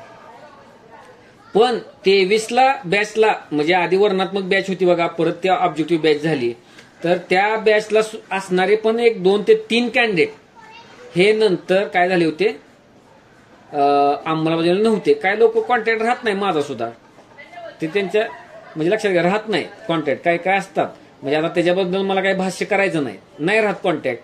आणि तुम्हाला सांगतो चांगलाच मार बसलाय. मग मी त्या अंमलबजावणी म्हणून नाही म्हणत तुम्हाला, का तर आम्ही अंमलबजावणीच्या निमित्तानं मी पण जास्त चांगलं काही शिकलो गोष्टी प्रिलिम बद्दल. आणि मी आता जे तुम्हाला काही गोष्टी पॉईंट सांगितले तर मी पण शिकलोच हो, की सिलेबसला सर्कल, त्याला मल्टिपल्स, त्याला साईडला जाऊन बेसिक वाचन आणि योग्य नियोजन करायचं आणि ते प्लेस झालं पाहिजे बरोबर, म्हणजे कागदावर, आणि मग त्याची अंमलबजावणी करायची. असं रॅन्डमली करत गेलाय अभ्यास, शेवटचा महिना रिव्हिजनला ठेवलाय, त्यातनं फिल्म सुटत नाही आणि आपल्याला चक्रव्यूह भेटता येत नाही. तो जे मुलांनी 420+ स्कोर काढला असतो मेन्सला, त्या लोकांना आपल्याला गाठता येत नाही. महाराष्ट्राच्या वेगवेगळ्या ठिकाणी राहिलेत लोक, पण अंमलबजावणीच्या ग्रुप प्रमाणात चाललेत, तर त्यांनी पुढे गेलेत. पण 23ला माझ्या ऑफलाईन बॅच करून सुद्धा, आणि अंमलबजावणीला त्यांना काही दुसरी वेगळी फी नसते. तो आला तर कॅन्डिडेट मी घेतो, लक्षात घ्या, असं काय नसतं. त्याचं मी मेसेज करायचं फक्त काम असतं. तरी सुद्धा त्या लोकांनी काय डोक्यात असेल काहीतरी, लक्षात घ्या. तर आणि नंतर भेटलेले आहेत मग आत्ता मला, मग कोण लक्षमध्ये सामील झाले, कोण काय प्रकार, तर अशी अवस्था आली की लोकांवर येते, मी लक्षात घ्या. तर त्यांना आता मग रक्त कसा आठवू मी बाबा, अंमलबजावणीत का त्यावेळेला आला नव्हता, म्हणजे लक्षात घ्या. मला तर साधा मेसेज करता आला असता की, पण काय मुलांना शिंग फुटतात नंतर, म्हणजे लक्षात घ्या. त्यांना वाटतं की आपण वेगळं काहीतरी करू आणि मग कसं सरांना मोठा स्कोर काढूनच भेटतो किंवा मेन्सला ग्रुपमध्ये ऍड होतो, असं तर ते स्वप्नच राहतं अधूरच, म्हणजे लक्षात घ्या. म्हणजे असे प्रकार आहे. आता ते अगदी तुम्हाला कंबाईन सुटण्याच्या पण काटावर ज्यांच्याकडनं पहिल्यांदाच बॅचला अपेक्षा होत्या, म्हणजे डायरेक्ट पोस्टमध्ये जातील राज्यसेवेत, तर असं घडतं की मग तसं काय नाही. म्हणजे जगातली माणसं सुधारली, पण आता आमच्यातलीच काय लोक, म्हणजे ते काय गोष्ट आहे विचार करण्याची पद्धत म्हणा किंवा काय, पण त्यांना कुठं माहित असतं की मीच 21चा मीच, 22चा मीच आणि 25चा मीच. तुमच्यात कसा फरक पडतो तसा माहीत पडणार नाही, चांगलाच पडतो कॅन्डिडेटना भेटून बघून. काय लक्षात घ्या, का तर मी थोडाच 11 सालचा मी आज तसाच आहे किंवा 21 सालचा मी तसाच आहे, तर खूप मोठं ट्रान्सफॉर्मेशन झालेलं असतं. लक्षात घ्या, बारकाईनं बघून त्या गोष्टीकडे किंवा काय, तर असं असतंय ते. त्यामुळं तर आम्ही सुद्धा गेलेल्या चुका 21-22ला बॅचमध्ये म्हणा काय म्हणा त्या सगळ्या रेक्टिफाय करतच पण सुद्धा जातो ना, आणि 25ला करतच 26ला जाणार असं जातं. त्यामुळं तसं कधी करायचं नसतं कॅन्डिडेटनं, म्हणजे लक्षात घ्या. ते बघायचं असतं, तुम्ही जसं वाढत असता, ग्रो होत असता, तसं आम्ही पण होत असतो. आणि काय मुलं मात्र कंटिन्युअस माझ्याकडे 21 पासून कॉन्टॅक्टमध्ये आहेत, त्यांना मी दिसत पण असेल. खरं ती लोक मला सांगतील ऍक्च्युली मी बदललोय का नाही किंवा कशा पद्धतीने बदललोय करून घेताना, किंवा माझ्यापेक्षा ते सांगतील जास्त प्रकारे. तर अशी गोष्ट असते बघा. आता बघा गंमत आहे, 20-25 वेगळं कसं आहे बघा, लक्षात घ्या की आणि दुसरं एक तुम्हाला सांगतो बरं का की सुरुवातीला जर तुम्ही ग्रुप बरोबर राहिला नाही, म्हणजे सुरुवातीला जर तुम्ही ग्रुप बरोबर राहिला नाही तुम्ही आणि बॅकला पडायला लागला, किंवा काय लोक तर ग्रुपपेक्षा पण अगदी वेगात जायला बघतात, जातात की, म्हणजे ससा कासवाची शर्यत असते तशी सुद्धा. आणि तुम्हाला सांगतो, आणि त्यांना एखादा सेटबॅक बसतो किंवा काय वेगळाच समजा काय आंघोळणी पडणार नाही हे, किंवा ते कसं वाटेल की सगळं स्टॅटिक वाटेल, त्याच्या भावभावना नसल्यासारखं नुसतं टार्गेट पूर्ण करायचं, काय करायचं आहे आपण कालचं ठेवलं तर उद्या 2-3 दिवसात सगळंच पूर्ण करू टाकू, किंवा काही करतील बघा ते कॉम्बिनेशन वगैरे, किंवा पॅरल मार्ग आखला एखाद्यानं काहीतरी, हे इकडे घेतला हा विषय तर मी इकडे काहीतरी करतो, असं पण करतात की लोक.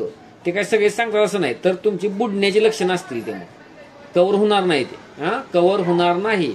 नेता येत नाही बरोबर, तर विश्वास ठेवा पहिल्यापासूनच आणि मागं राहू नका, म्हणजे लक्षात घ्या. आणि जे आमची जुनी लोक होती त्यांना तर कळणार काय, ते अजिबातच तशी गल्लत करणार नाहीत, का तर त्यांना त्याचा अनुभव आलाय मागच्या वेळेला. पॅरल मार्ग आखलाय की काय घडतं, मागं राहील तर काय घडतं, त्यातली निम्मी मला त्याचा आनंद आहे, ते निम्मी लोक आम्हाला तशीच्या तशी पुढे आलेत, लक्षात घ्या. मागच्या वेळेला पण होती ना, आता आहे, त्यांना ती गोष्ट पटलेली आहे. म्हणजे ते सुद्धा त्यांनी चुका का केल्या की त्यांचा स्कोर बाबा 117च्या वर गेला नाही, मग समजा काय झालं नेमकं, म्हणजे लक्षात घ्या. तर ती त्यांना जास्त कळेल, म्हणजे लक्षात घ्या. का तर माझ्यावर जर विश्वास असला, मी म्हणतोय की अंमलबजावणीचा रिझल्ट जबरदस्त चांगला होता, तुम्ही तर अपेक्षित होती तुमच्याकडनं सुद्धा, मग ते का आलं नाही तो विचार करण्याचा भाग आहे बघा. तर लक्षात घ्या, 25च्या मेन्सला तुम्हाला काय सांगतो बघा की कशी लोक आहेत. 25 वेगळं का आहे की 24ची मेन्स देणारे सगळी मुलं 25ची प्री देणार आहेत. 24ची आत्ता जी मेन्स होणार आहे एप्रिल महिन्यात, 25ची प्री ती सर्व लोक देणार आहेत, लक्षात घ्या. ती किती जरी नाही म्हणली डिस्क्रिप्टिव्ह, ते म्हणणार नंतर बघू प्री नंतर काय होते, म्हणजे लक्षात घ्या. त्यामुळे ते असणारच आहे, आणि त्यांचा दावा प्रीवर सगळ्यात चांगला मोठा दावा असणार आहे, ही पहिली गोष्ट. आणि अजून एक असणार आहेत की तसं तुलनेनं एमसीक्यूला जरा हे झालेले, काय झालेले एमसीक्यूला विटलेले काय लोक, आणि प्रवाहात तसे तुलनेने नव्हते, पण आता ते प्रवाहात आलेत, असा पण एक वर्ग आहे. म्हणजे आता 25ला हे पण तुम्हाला मी सांगतो, तसा पण एक वर्ग आहे, नक्कीच वर्ग आहे, मी लक्षात घ्या. तर अशा अर्थाने ते वेगळे आहे. आणि मी दरवेळेला एक सांगत आलोय बघा, तर मी त्या ह्याच्यात सुद्धा लिहिलंय बघा कुठतरी की कधी कधी फायनलपेक्षा सेमीफायनलच महत्वाचे असते, किंवा पूर्वपरीक्षाच गेम चेंजर आहे. तर आहेच तशी. 2011ला ज्यावेळेस युपीएससीनं सिलेबस बदलला होता त्यावेळेला पण असं झालं होतं. इव्हन एमपीएससीनं ज्यावेळेस 2012 नंतर सिलेबस बदलला होता आणि डिस्क्रिप्टिव्ह एक्झाम काढून आता एमसीक्यू आणली होती, त्यावेळेला सुद्धा जे अडकले होते एमसीक्यू मध्ये ते आपलं डिस्क्रिप्टिव्ह मध्ये, ते एमसीक्यूतनं पहिल्याच ह्याला चांगली डीसीबीसी झाली. म्हणजे लक्षात, उदाहरणं आहेत माझ्याकडे त्यातली. आणि सेम केस युपीएससीला पण झाली होती. आता तशा काही सेम केसेस, त्यामुळे जुन्या ह्याच्यात तुम्हाला जर मार बसला असला, लक्षात घ्या, तर तुम्ही डिस्क्रिप्टिव्हला कोणीतरी बाजू मारू शकतात. अशी काही उदाहरणं रुद्रममध्ये नक्की आहेत. पण प्रिलिम तीच राहिली ना, प्रिलिम तीच आहे, तर त्याचं भान त्यांनी ठेवायला पाहिजे. म्हणजे काय, तुम्हाला मेनचं तिकीट मिळालं की जाणारच पुढं. त्यामुळं प्रीला अतिशय गांभीर्याने घ्या. मेन्समध्ये जे तुम्ही चांगला परफॉर्मन्स करताय त्याचं कौतुक आहे, पण त्यानं हुरळून जाऊ नका. जर तुम्हाला तिकीट मेन्सचं मिळालं नाही तर तुमच्याकडे काय उपयोग आहे म्हणजे त्या मेन्सचं स्किल असण्यास. त्यामुळे प्री काढण्याकडेच तुमचा कल राहू द्या. मी रुद्रममधल्या पण काही लोकांना जसं काय महिना दीड महिना पुढे सरकेल अजून तिथं मी खास सूचना प्रीकडे शिफ्ट होण्याचे मी देणारच. मी लक्षात घ्या, मी तसलं माझा फायदा तोटा मी बघत बसत नाही. मग रुद्रमला फी जास्त आहे त्याला हितच ठेवूया असलं धंदा मी काय करत नाही. लक्षात घ्या, का तर तो फायनल रिझल्ट कसा आणेल कॅन्डिडेट ते जास्त महत्वाचं आहे. आणि तो मग आपलं बाजारात ही वाजवतो बरोबर ढोल न सांगताच, आणि त्यातनं ऍडमिशन होत असत कोणी सांगण्यात ना असं माझा विश्वास नाही जाहिरातबाजीवर. त्यामुळे ते रिझल्ट आला पाहिजे हे जास्त महत्वाची गोष्ट आहे बघा. त्यामुळे प्रिलिमचं तुम्हाला तर सांगतो, रुद्रममध्ये असणाऱ्या लोकांची मला कोणाचीच मेनची भीती अजिबातच नाही बाजारापेक्षा. ते मेन्स त्यांना कसं न्यायचं काय सगळं डोक्यात कॅल्क्युलेशन माझ्या आहे. त्यांची मला भीती पूर्वचीच आहे. मी पुन्हा पुन्हा सारखं ते सांगतोय बघा, भीती घालतोय असं नाहीये. का तर मेन्स बद्दल प्रेम तयार होतं, आत्ता नाही झालं पुढं होत जातं, हळूहळू होत जातं. पण प्रीचं कसं आहे डेंजर आहे तो जुगार. मग मी तुम्हाला बोलल्याप्रमाणे कारण चांगले मुलांचं मी बघितलंय ना, आमची तर चांगले मार्क खाल्लेले आहे डायरेक्ट. मग स्कोर एकदम 2-3 मार्कांना उडली प्रीलिम तर काय करणार म्हणजे लक्षात घ्या. त्यामुळं अजिबातच त्या भानगडीत राहू नका. अगदी मोठा स्कोर येईल कट ऑफ पेक्षा त्यावेळेस ताकद तेवढी मोठी जास्त लागेल. आणि पूर्वी कसं होतं ऑब्जेक्टिव्ह मेन्स असायचे ना, जरी पहिले काय 15 दिवस वाया गेले तरी चालून जायचं. आता परत ऑप्शनलचा विषय असणार आहे, जुन्या टेस्ट मेनच्या लिहाव्या लागणार डिस्क्रिप्टिव्हच्या. त्यामुळं प्री नंतर एक दिवस अत्यंत महत्वाचा असतो डिस्क्रिप्टिव्ह मध्ये, तुलनेनं तसा ऑब्जेक्टिव्ह मध्ये मॅनेज करता येतं. त्यामुळे निव्वळ तुमची प्री सुटणंच गरजेचं नसून प्रीला चांगलं मार्जिन असणं म्हणजे लक्षात घ्या. तर ती गोष्ट आहे.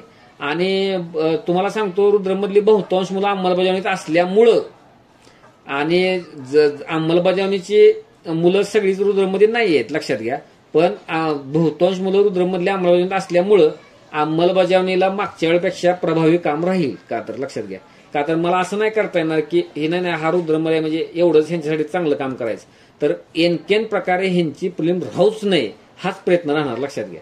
म्हणजे त्यामुळे ते सरस काम राहील मागच्या वेळेपेक्षा. म्हणजे हे सरळ तुम्हाला सांगतो, का तर बारीकच लक्ष आहे माझं त्याच्यावर. त्यामुळे अगदी ज्या वेळेला मी म्हणेन एक्सक्लुझिव्ह तुम्हाला जुलै ना ऑगस्ट म्हणजे ऑगस्ट आणि सप्टेंबर एक्सक्लुझिव्ह प्री करायचं आहे. तुम्हाला सांगतो हे सांगणार नव्हतो, पण त्याच्या आतच तुम्हाला प्रिलिम ताब्यात दिलेली दिसेल. म्हणजे त्याप्रमाणे केल्याप्रमाणे म्हणजे ते झगझग नको ते ऑगस्ट सप्टेंबर. आणि ऑगस्टमध्ये सुद्धा रुद्रममध्ये कदाचित आपल्याला एथिक्स एसचं काहीतरी जमेल काम करायला, एक मोकळं म्हणजे काय म्हणतो फ्री माइंडनं. तर असं गोष्ट मी करू शकतो म्हणजे लक्षात घ्या. त्यामुळं आणि तुम्ही बघाल तर की आता नियोजन ही सुरुवातीला कमीच दिवसांचं असणार आहे, 91 दिवसांचंच असणार आहे. आणि त्या पद्धतीनेच ते होणार आहे. आणि तुम्हाला अंदाज येऊन जाईल लक्षात घ्या. पण एखादा सोर्स वाचायला सांगितला तर त्याकडे दुर्लक्ष नाही करायचं. एखादी वेगळी कृती करायला सांगितली तर त्याकडे दुर्लक्ष नाही करायचं. मी सूचना बघा, एक जसे आपण पाठीत फुलं वेचतो किंवा हातात ओंजळीत तसं प्रकार करा, एक सुद्धा पडून द्यायचं नाही खाली. ही गोष्ट तुमच्याकडनं पाळा.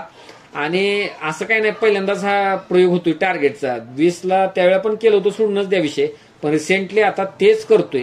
आणि ऑफलाईनचा जवळपास माझा मी ताण सगळा उडवूनच टाकायचा प्रयत्न आता केलाय मी डायरेक्ट. का तर जर चांगली मुलं रुद्रमला मेन्सला बाहेर न मिळत असली म्हणजे लक्षात घ्या, जो माणूस पुण्यात येऊ शकत नाही मग त्या ऑफलाईन मध्ये मग काय डबक्यात मग तिथंच मुलं तेवढी घेऊन राहून उपयोग नाही. मी माझाच विचार बदललाय. पूर्वी मी अजिबातच ऑनलाईन काही घेत नव्हतो. जर शिकवाय पूर्णतः कट विषय लागत नाही आणि म्हणलं की ताक ओळखतोय समजा ऑनलाईन मध्ये एखादा कॅन्डिडेट, फक्त जरा त्याकडे पर्सनली लक्ष द्यायचं म्हणजे मेंटरशिप सारखं, तर तो जर बाजी मारणार असला तर कशाला मग ते बेंच जवळ करान बसान 15 मग त्यातली मुलं भरकटणार, प्रेम प्रकरण करणार काय बोंबाबोंब, आपण मात्र त्यांच्यावर ताकद लावत बसणार वेड्यासारखं. तर ते परवडत नाही आता.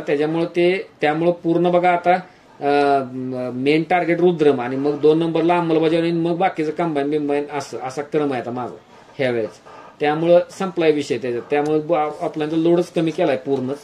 त्याच्यामुळं ते वेळ पण दिला जाईल. तो निर्णय घ्यायसाठी पण आता तसं होत होतं. दोन्हीकडे आपल्याला काही जमणार नाही त्यामुळं तुम्ही फक्त माग सरायचं नाही बघा. ही गोष्ट तेवढी तुम्ही तुमची गोष्ट पाळा. आता 1-2च मिनिटं आपण काय करू, ते मी मला पाठवलं नाही सगळ्यांनी, नाही मला पाठवलं, त्यांना काही प्रश्नच नसतात. मनात येईल ते प्रश्न पाठवायचे असतात लक्षात घ्या. तर हे करायचं नसतं. मनात येईल ते प्रश्न हे करायचे असतात.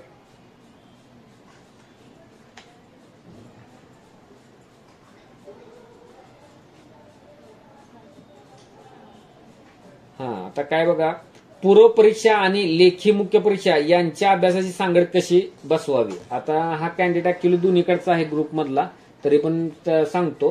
हा एक कसरत आहे बघा, कसरत आहे. तर काय नाही, तुम्हाला खरं सांगू का, दिवसाचा 25% वेळ पुरवला आत्ता दिला, 25% वेळ म्हणजे मी रुद्रमसाठी सांगतोय, आणि 75% आपलं मेन्स होईल असं बघायचं. म्हणजे लक्षात घ्या, फक्त जे लोक आता रुद्रम मध्ये नाहीत, आता त्यांनी काय करायला पाहिजे, त्यांचं जरा काय होणार तुम्हाला सांगतो.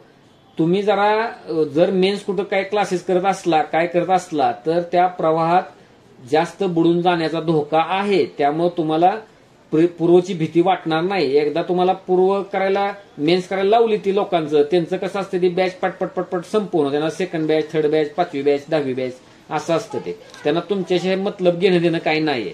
आणि इथं माझ्याकडे कसं आहे, माझं मुख्य टार्गेट हे दोन्हीकडे असणारी ग्रुपमधली मुलं आहेत. त्यामुळे मी तो बॅलन्स साधतच जाणार. इकडे कमी आला तर त्याला मी तसं सांगणार, तिकडे कमी आला तर त्याला सांगणार तिकडे जरा सरक. म्हणजे लक्षात घ्या, अशी गोष्ट जी आहे. पण मी एक आदर्श स्थिती काय सांगतो, 25-75% असं चाललं पाहिजे बघा. पण 75% मेन्स करायला पाहिजे. मेन्स करायला पाहिजे, लक्षात घ्या. असं आहे. पूर्व परीक्षेतील डेड पार्ट व बदलता पार्ट यांची तयारी कशी करावी. बदलता पार्ट असा काही नसतो प्रीमध्ये, करंट असतं फक्त. आणि करंट कधीपासून करायचं, तर कुठली पण एक्झामच्या अगोदर 1.25 वर्ष, 12 अधिक 3 15 महिने, कधीपर्यंत एक्झामची डेट आहे 28 सप्टेंबर, ते 28 दिवस सोडा. 27 सप्टेंबर 28 सप्टेंबर काय, तर 2 सप्टेंबर किंवा 24 दिवस सोडायचे बघा. आतापर्यंत आयोगाचा रेकॉर्ड काय आहे की एक्झामची डेटच्या अगोदर 24वा दिवस आहे ना, माग आपण आलो तर त्या दिवशी प्रश्न विचारलेला आहे त्यांनी. त्यामुळे जर तारीख 28 असली तर मग काय येतंय तुम्हाला, 4 सप्टेंबर पर्यंतचे तुम्हाला करंट करावं लागेल. 4 सप्टेंबर पर्यंत. मग 4 सप्टेंबर 25 ते 4 सप्टेंबर 24 आणि 4 सप्टेंबर 24, मग 4 सप्टेंबर म्हणजे सप्टेंबर महिना घ्यायचा आहे, सप्टेंबर 24 घ्यायचा आहे, म्हणजे ऑगस्ट, जुलै आणि जून, म्हणजे 1 जून 24 ते 4 सप्टेंबर 25 पीक राहील. म्हणजे तो एकदम कोरचा भाग राहील प्रश्न विचारण्यासाठी आयोगाला पूर्व परीक्षेत तिथं. मग ते करंटच्या अनुषंगाने आपण अंमलबजावणीत बघूया ना, आहे ना आता तुम्ही अंमलबजावणी. त्यामुळे त्याची काही काळजी करू नका. ते लगेच सुरुवातीलाच मी आता तुम्हाला साधं काम दिलं होतं, 21 ते 23चे प्रश्न वाचून काढा, तेच काम दिलं होतं आज, मी लक्षात घ्या. त्यामुळे ते काम पूर्ण करायचं. आणि डेड पार्ट असं काही नसतं बरं का, ते करंट म्हणजे करंट आहे आणि बाकी सगळा डेडच पार्ट आहे, स्टॅटिकच आहे सगळा भाग. चालू घडामोडी आत्ताच सांगितल्या. सोर्स कोणता वापरावा, न्यूजपेपर, मॅगझिन नाही. न्यूजपेपर आणि मॅगझिनची ह्याला गरज नाही. सरळ तुम्ही सिम्प्लिफाईड वापरू शकता. मी तिथं सिम्प्लिफाईड सुद्धा, आणि ज्यांना सवय आहे ह्याची कशाची, त्या परिक्रमाची, ते तसं कंटिन्यू करू शकता. पण एक सगळ्यांच्यात राहिलं तर ते बरं राहतं. तर सिम्प्लिफाईड बरं आहे. कमी ताप आणि बाळगायला सोपं, कमी ताप बाळगायला सोपं. आणि आत्ताच तुम्ही ज्यांना कोणाला मेसेज काय द्यायचा आहे मला टेलिग्रामला द्या, इथं देऊ नका. मेसेज कोणताही वाचता येत नाही, जमलिंग सगळं लक्ष जात नाही. टेलिग्रामला द्यायचा कधी चेन पण मेसेज.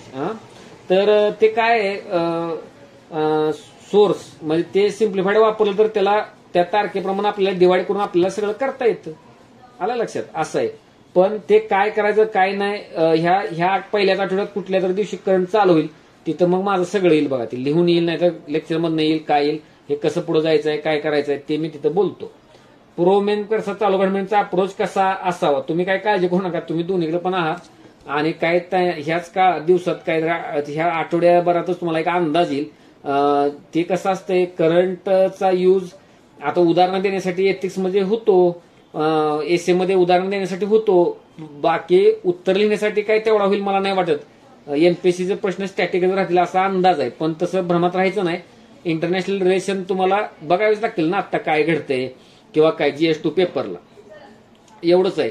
बाकी मग इकॉनॉमिक सर्व्हे किंवा बजेटमधनं काय प्रश्न तिसऱ्या पेपरला असू शकतात, 1-2, 10 मार्कचा 1, 15 मार्कचा 1, बस एवढंच असेल. पण ते त्यावेळेस एकदाच आपण ते बघू शकतो मागचं काढून. ते रोजच बघायला पाहिजे असं नाही, पण डिस्क्रिप्टिव्ह रोज आहे म्हणजे तुम्ही लोकसत्ता हा पेपर हा रोज वाचायलाच पाहिजे लेखनशैली अवगत करण्यासाठी. मी पहिल्या दिवसापासून सांगत आलोय. किंवा आता ज्यावेळेला मी एथिक्स एसेचं मी ज्यावेळेला हे करीन, म्हणजे लक्षात घ्या, लेक्चर घेईन, त्याच्या आधी तुम्हाला प्रश्न पाठवायला काय सांगेन, तर त्यावेळेला तिथं जरूर लिहा. पण तुम्ही लक्षात घ्या गोष्ट की तुमचं एक कल्चरल कॅपिटल वाढावं, तुम्हाला विषयांची जाण चांगली व्हावी, यासाठी लोकसत्ता वाचणं कंपल्सरी आहे. किती वेळ वाचायचा, काय वाचायचा, तो ज्याचा त्याचा प्रश्न आहे. पण लोकसत्तात आलेली बातमी किंवा अग्रलेख हे वाचून काढायला पाहिजे. त्याचा वापर कसा करायचा हे नंतरची गोष्ट आहे, पण पटपट वाचून काढायचं. तुम्हाला त्याच्यावर बोलता यायला पाहिजे. एखादा अग्रलेख वाचला, हा काय वाचलं बरं सांगा बरं, एक 4-5 मिनिटं असं सांगता यायला पाहिजे. लक्षात घ्या, कुठेही न लिहून ठेवता ते सांगता यायला पाहिजे. हा एक मुद्दा डिस्कस केलाय. मग ते पेपर घेऊनच 3 दिवसाचा रुद्रमला लेक्चर होतील बघा, ते लक्षात घ्या. आणि बाहेरच्या लोकांना काय कधी कधी जर मला असलं टाइम बॉन्ड जर मला घेता आलं तर त्याला फी लावून ती लोक असतील, पण ते रुद्रमवाल्यांना काही फी नसणार स्वतंत्र, असं पण असेल की काय. तर त्यावेळेला बघू, जमलं तर, आणि जमलं नाही तर मग नाही. आणि आपल्या इकडे तर घ्यावं लागेल ते. मागच्या शनिवार रविवारी काही जमलं नाही सुरुवातीला आहे म्हणून, पण आता शनिवार रविवारी एखादं तर लेक्चर त्यावर येईल. आणि दर शनिवार रविवारी सांगितल्याप्रमाणे एथिक्स आणि एसएचं होईलच, लक्षात घ्या. ती एक डोक्यात ठेवा. विज्ञानासारख्या जास्त स्थाने असलेला विषय करताना कसा हाताळावा, तर तीच गंमत आहे. तर मी तुम्हाला एक थोडं क्लू दिलेलं आहे की काय करावं लागेल की त्याला तुमचा मागच्या वेळेचा स्कोर एकदमच धक्कादायक असला, त्याच्यातले कन्सेप्ट क्लिअर नसले, तर तुम्हाला व्हिडिओचा आधार घेण्याशिवाय त्यातनं नोट्स बनवण्याशिवाय पर्याय नाही. पण आता तुम्हाला मेनचं तुम्ही उत्तर लिहिता, चांगलं लिहिता, म्हणजे अगदी ज्याला म्हणतो ना गप्पा गप्पा खाऊन टाकणे किंवा काहीतरी तसं डायरेक्ट तो व्हिडिओ बघणं, त्याच्या नोट्स काढणं पटपट जुने PYQ बघणं, हा मग तो विषय समजून घेणं नेमका काय आहे, नेफ्रॉन म्हणजे काय असतं, मग लक्षात घ्या. किंवा काय पण असू दे, मागचा जुना कुठला, त्याचा काय अर्थ आहे नेमका, म्हणजे केमिस्ट्रीतला एखादी गोष्ट असू दे, फिजिक्समधली एखादी गोष्ट असू दे, म्हणजे तर ती बारकाईनं समजून घेऊनच ते गेलं पाहिजे. आणि तुमची स्वतःची विज्ञानाबद्दलची रुची वाढवायला पाहिजे. मी असं वाक्य कधी वापरत नव्हतो, आज पहिल्यांदा वापरतोय. म्हणजे एवढा पिरियड कालावधी असताना प्रिलिमला, म्हणजे लक्षात घ्या, जर तुम्हाला हमखास यश आणायचं असलं तर जी गोष्ट आम्हाला मागच्या अंमलबजावणीत शक्य झालेली नव्हती, ती गोष्ट आत्ता मी ती करायला सांगतोय. त्याच्याबद्दलच्या सूचना पहिल्याच आठवड्यात बघा तुम्हाला येतील. म्हणजे लक्षात घ्या, जे काही गोष्ट आहे, म्हणजे लक्षात घ्या, जे काही गोष्ट आहे ते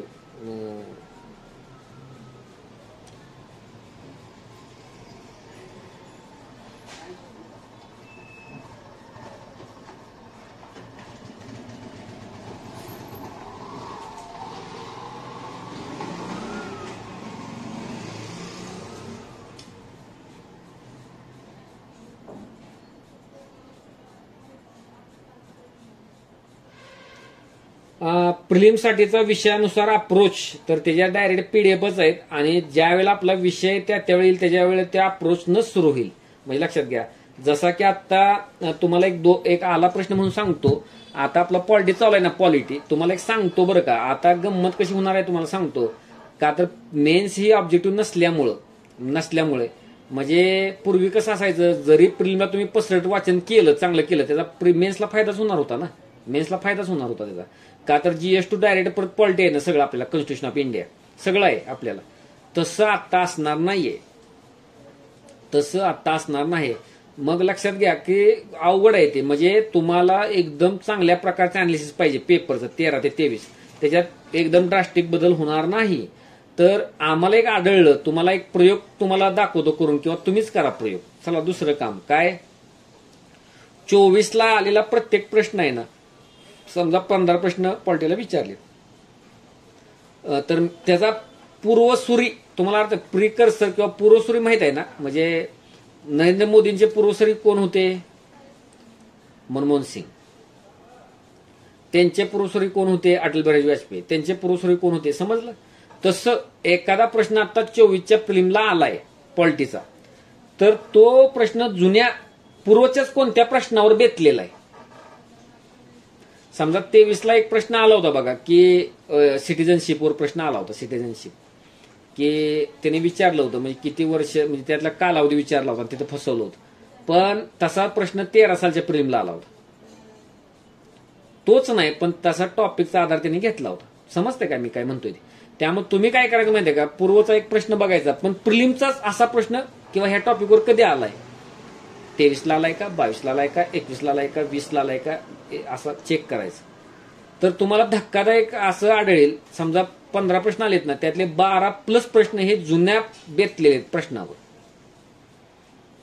आणि पॉलिटीचे सर्व चॅप्टर्स आयोगानं हाताळलेले नाहीत. म्हणजे पॉलिटीचे टॉपिक आपण 50 पकडले, तर आयोगानं आतापर्यंत 30च टॉपिकवर प्रश्न विचारले. 20 टॉपिकवर कधीच प्रश्न विचारले नाहीत आणि 20 टॉपिकवर प्रश्न येणार सुद्धा नाही. काय काय वेळेला आयोगानं धक्कादायकरित्या जसं की आर्टिकल 311 किंवा असे प्रश्न विचारलेत, म्हणजे पण त्याला पूर्वीचा संदर्भ आहे तसा तो का विचारला तर तसाच पूर्वी विचारलेला आहे. जे जे आपण अपेक्षा पण करू शकत नाही प्रिलिमला पण विचारलाय, पण आयोगाचा कल आहे तसा. मग तसा तुम्हाला क्वचितच एखादा प्रश्न तुमच्या इमर्जन्सीवर दिसेल, आणीबाणीवर जास्त प्रश्न दिसणार नाही. मग आयोगानं काय केलंय, प्रिलिमला काय एकदम जवळचे टॉपिक, जरा दूरचे टॉपिक, एकदम दूरचे, काय दुर्लक्षितच असं केलंय. तुम्ही पण तसं करा. म्हणजे पहिल्या टप्प्यात नाही मी टॉपच सगळं करणार आहे, मी टॉपच सगळं करणार, मी टॉप प्रकारे तुम्ही पडाल खाली. तसं नसतंय ते. आपल्याला पण तशी वर्तुळं बनवावी लागतील. म्हणजे एवढी हुकूमत आणायला पाहिजे काय टॉपिकवर की सुटताच कामा नाही, प्रश्न सुटताच कामा नाही. Making of constitution line to line chapter पाठ पाहिजे लक्ष्मण मधलं, म्हणजे सुटायलाच नाही पाहिजे अजिबात. काय त्यातला पहिलाच टॉपिक आहे बरोबर, बिलकुलच सुटायला नाही पाहिजे. आला प्रश्न की हंटलाच पाहिजे डायरेक्ट. म्हणजे ही जी गोष्ट आहे, ही जी कसरत किंवा फंडामेंटल राईट्स किंवा डीपीएसपी. आता दुसरं पण एक असतं बघा, अप्रोचमध्ये काय येतं, किती डेप्थ. तर पूर्वचे प्रश्न हे डेप्थमध्ये जास्त जात नाहीत, मेन्सला जातात ते डेप्थमध्ये. ती डेप्थ ओळखता यायला पाहिजे काय प्रकार आहे. म्हणजे आता त्याची गरज नसती, पूर्वच्या अगोदरच्या महिन्यात ती गरज असते. म्हणजे किती डेप्थमध्ये जायचं आहे. आता सध्या सुरुवातीला ऑल पीवायक्यू बघायचे आहेत बघा. सुरुवातीच्या काळात आर्टिकल नंबर 51A पर्यंत मी असं सूचना केली आहे का की प्री मेकिंग ऑफ कॉन्स्टिट्यूशनचे फक्त प्रीचे प्रश्न बघा. नो, ऑल पीवायक्यू त्या चॅप्टरमध्ये असणारे, 21 मध्ये असणारे किंवा काय अलग लक्षात ते करायचे सगळे. आणि सांगितलंच की लाईन टू लाईन चॅप्टर पाठ पाहिजे. तर म्हणजे लक्षात घ्या, वारंवार बघायला पाहिजे. अगदी तुम्ही पारायणात ग्रंथ वाचता किंवा काय, एकदम लाईन टू लाईन वाचायला पाहिजे तो चॅप्टर. अत्यंत महत्वाचा आणि कळायलाच पाहिजे काय प्रकार आहे तो. आणि आपण ते करतो तिथंच बसतो नाही, आपल्याला पुढे पुढे पण जायचं आहे, नाही टार्गेट बरोबर जायचंच आहे. तर ती गोष्ट करायची आहे. त्यामुळे अप्रोच कसा असावा खूपच महत्वाचा आहे. तो अप्रोच मी आता तुम्हाला सांगितला पलटेपुरता की त्यांनी मागे हाताळलेलेच टॉपिक पुन्हा हाताळतात, नवीन टॉपिक ते आणत नाही. 25च्या प्रिलिमला सुद्धा 24 पर्यंत 13 ते 24 जे टॉपिक त्यांनी हाताळले त्यातल्याच टॉपिकवर ते प्रश्न असतील, लिहून ठेवाय. आणि 24चा आपण नमुना म्हणून मी दाखवेनच की तुम्हाला. मी लक्षात घ्या. पीवायक्यू आणि नोट्सच्या तयारीतील महत्व. तर ही गोष्ट खरी आहे.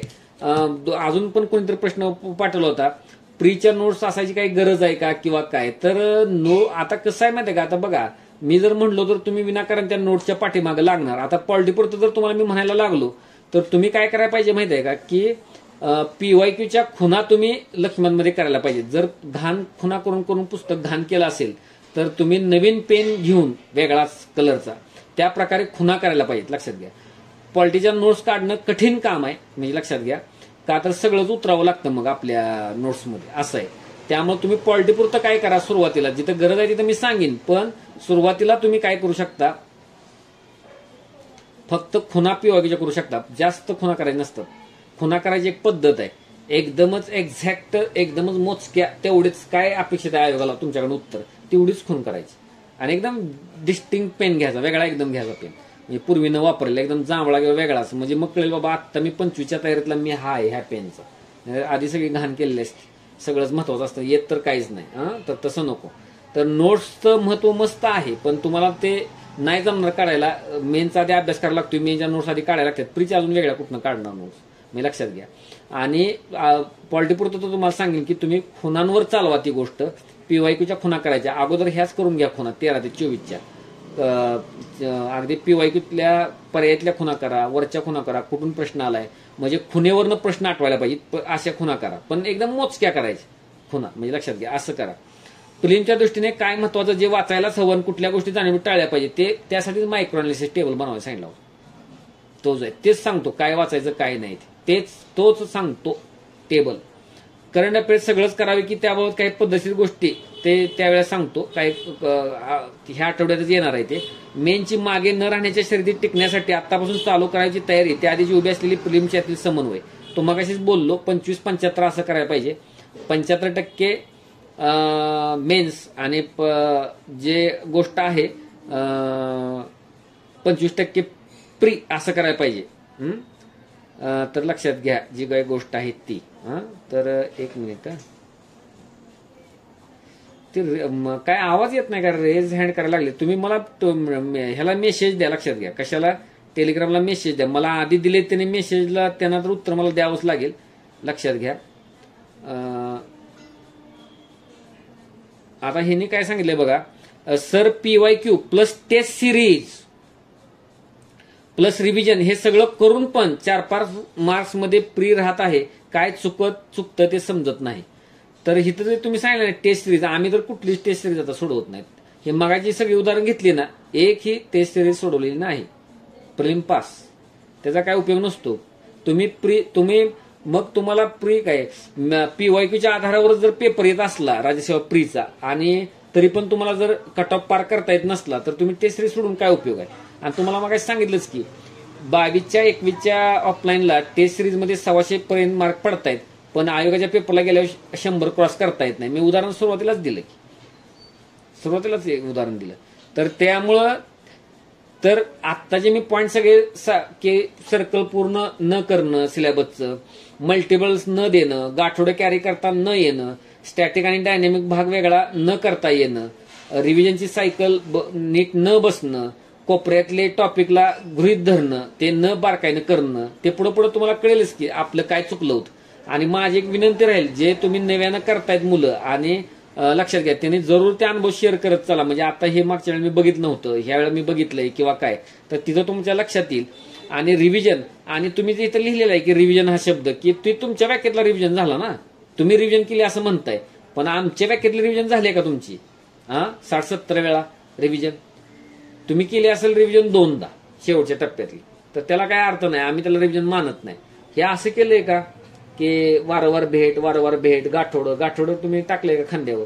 नाही टाकलेलं. तुम्ही काय केलंय की चला प्रिलिमच्या अगोदर महिनाभर सगळा विषय संपवा, परत एक 15 दिवसात एकदा विषय संपवा, परत एकदा 15 म्हणजे झालं. म्हणजे आज पॉलिटी केल्यानंतर त्याला नजर लागणार महिन्यानं, त्याला रिव्हिजन म्हणत नाही.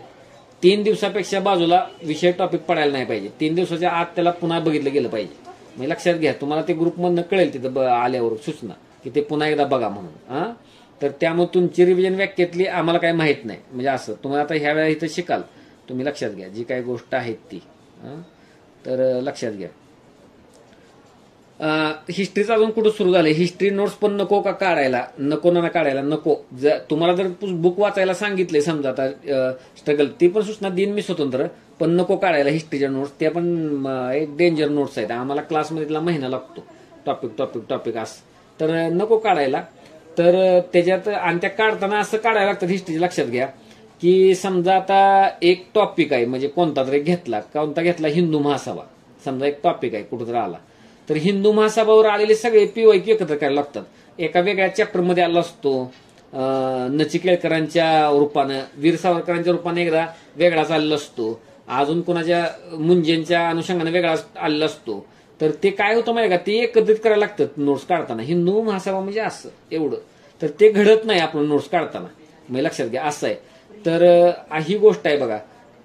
असं आहे, टेलिग्रामवर मी तर 11वीच्या पुस्तकाची सरळ नोट टाकल्या ना सगळी मी काढलेली, म्हणजे पुस्तकाची एखादी नोट्स कशी काढावी ते टाकल्याच बघा 11वीच्या पुस्तकाची. पण आता तुम्ही स्वतःहून नका काढू, त्याच्या काय करा, PYQच्या खुणाच करा. मी पुन्हा एकदा सांगेन, तुमच्यात मटेरियल जे आहे ते, पण तुम्हाला लगेच कळायला पाहिजे ही पूर्वपरीक्षेसाठी जी खूण आहे म्हणून, हे पूर्वपरीक्षा असं कळायला पाहिजे. आणि लक्षात घ्या जी काय गोष्ट आहे ती. डेली टार्गेट कंप्लीट झाले की पर्सनली एव्हरीडे इन्फॉर्म करायचे आहे का? तर नाही आहे.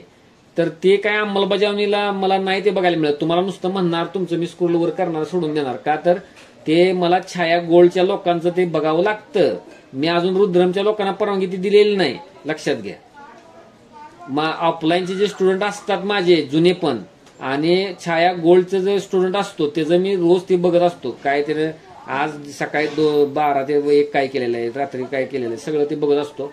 पण अन्यांना परवानगी, पण रुद्रमला मी ते देणार आहे, पण अजून मी ते काय केलेलं नाही. का तर बघायचं होणार नाही तर देऊन काय उपयोग आहे.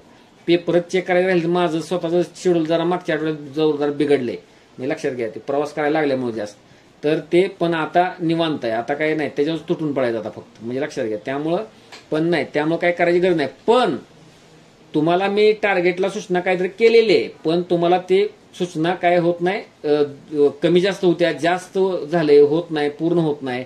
तर ती मला म्हणायचं असते वेगळं पूर्ण करण्याची गोष्ट, आणि तुम्ही ती वेगळी कन्सिडर करत असता, त्यामुळे ती मिसमॅच होतो. तिथं मात्र मला लगेचच काय करायचं, हे करायचं. आता तुम्ही जर अनालिसिस पाठवलं असं किंवा काय बघणार ना मी, म्हणजे लक्षात घ्या ती काय जी गोष्ट आहे. पण polity prelims analysis, current affairs analysis, polity Laxmikanth chapter 2 making of constitution, PYQ both prelims and mains. बर डॉक्युमेंट, बर ठीक आहे. आणि PDF बनवून पाठवायचे शक्यतो, ते डॉक्युमेंट ओपन नाही होत. त्यांनी केलेलं तर आहे चांगलं काम, तर ठीक आहे पाठवायचं मला. आणि सगळ्यांनी टेलिग्रामलाच काय करायचं, मला हे करायचं, टेलिग्रामला मेसेज करायचं. व्हॉट्सअपचं मेसेजचं काय खरं नाही, ते बघितलं जात नाहीत. त्यामुळे टेलिग्रामचं इंडिया स्ट्रगल फॉर इंडिपेंडन्सला अवर ओल्ड जयसिंगराव पवारची बुक वाचू शकतो का?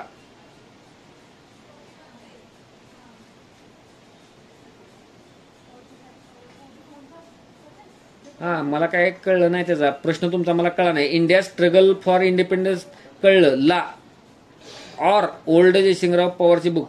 मला वाटतंय त्यांना असं विचारायचं आहे की इंडिया स्ट्रगल फॉर इंडिपेंडन्स पुस्तकाला ऑर म्हणून जयसिंगराव पवार वाचू शकता का, असं असेल कदाचित. का तसं असेल तर मी तुम्हाला प्रेफर करायला सांगेन India struggle for independence Bipin चंद्राच. लक्षात घ्या, ते त्याचं काय तोडच, त्याला काय नाहीच येणार ना. कसं का, माझ्या डोळ्यात मेन्स पण आहे. तुम्हाला मेन्स जर द्यायची असली राज्यसेवा मेन्स डिस्क्रिप्टिव्ह वाली, बरोबर डिस्क्रिप्टिव्ह वाली, तर तुम्ही काय करायला पाहिजे, तीच गोष्ट करायला पाहिजे. लक्षात घ्या. 21,000ची PYQ स्वतः नोट बनवली होती, त्याला तशी रिव्हिजन मध्ये ठेवू शकतो का? येस, नक्कीच नक्कीच, ती चांगली आहे PYQ नोट. लक्षात घ्या ती नक्कीच.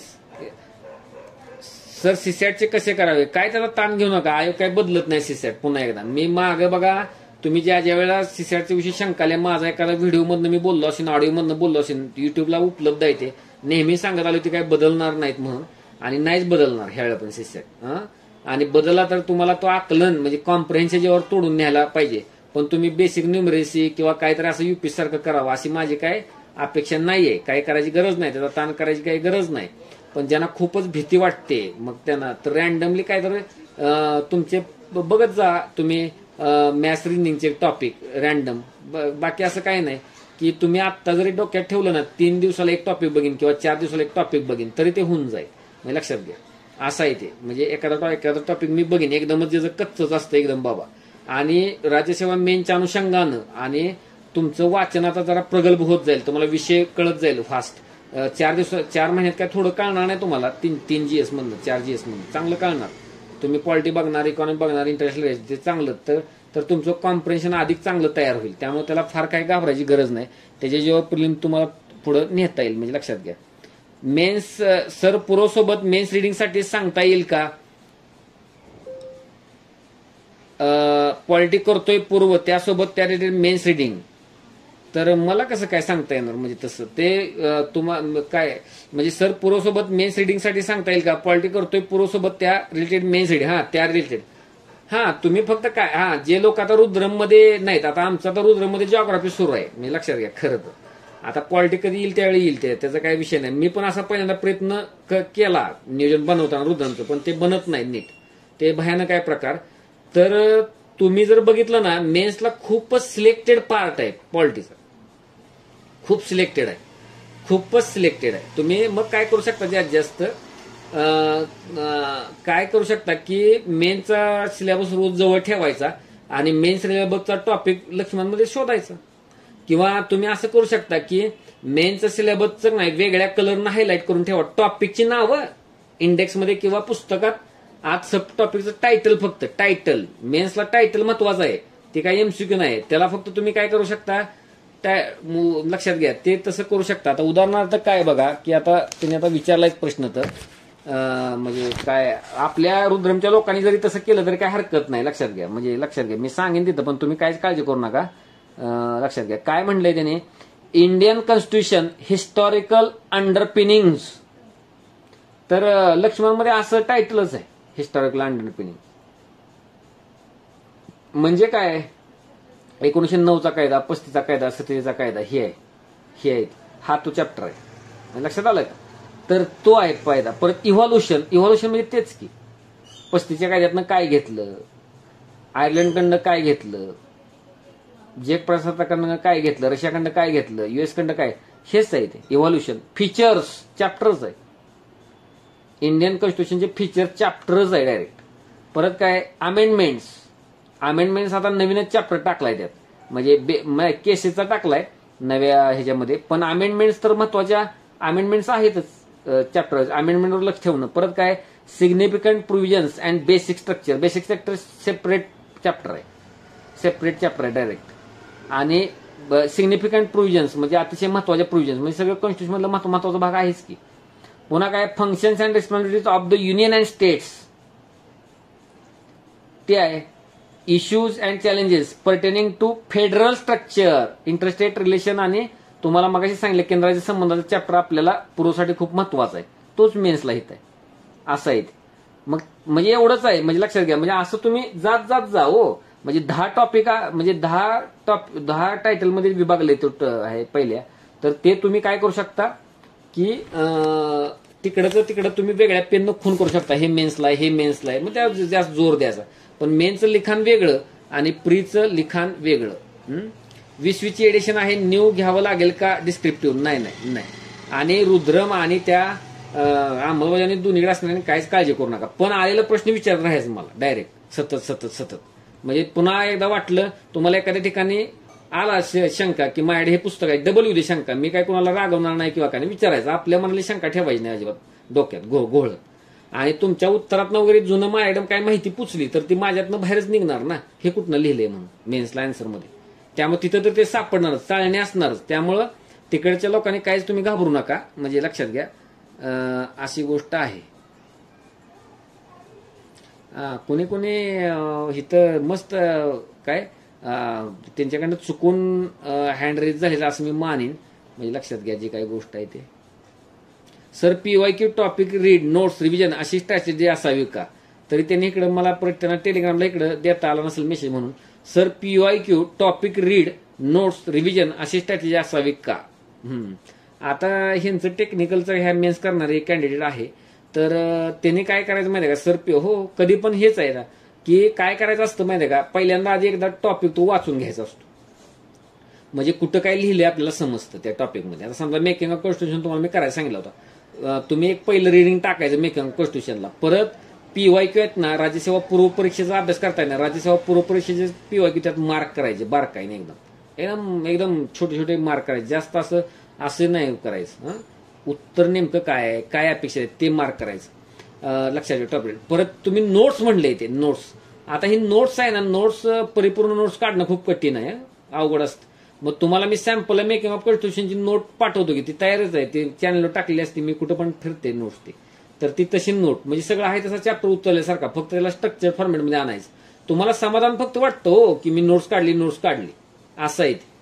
ऍक्च्युली चॅप्टरच लक्षात ठेवायला लागतो तसा म्हणायला गेलं तर, फक्त स्ट्रक्चर फॉर्मॅटमध्ये आपण नोट्स काढत असतो.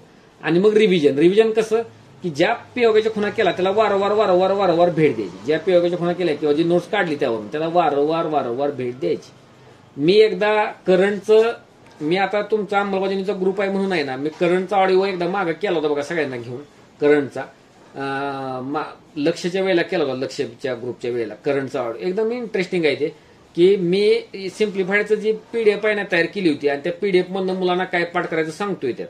आणि पाठ करत असताना मीच त्या एका तासात किंवा एक 40 मिनिटं क्लास घेतला असं समजा, त्याच्यात मी 7-8 वेळा मागं गेलोय पाठ मागं तिथंच मीच.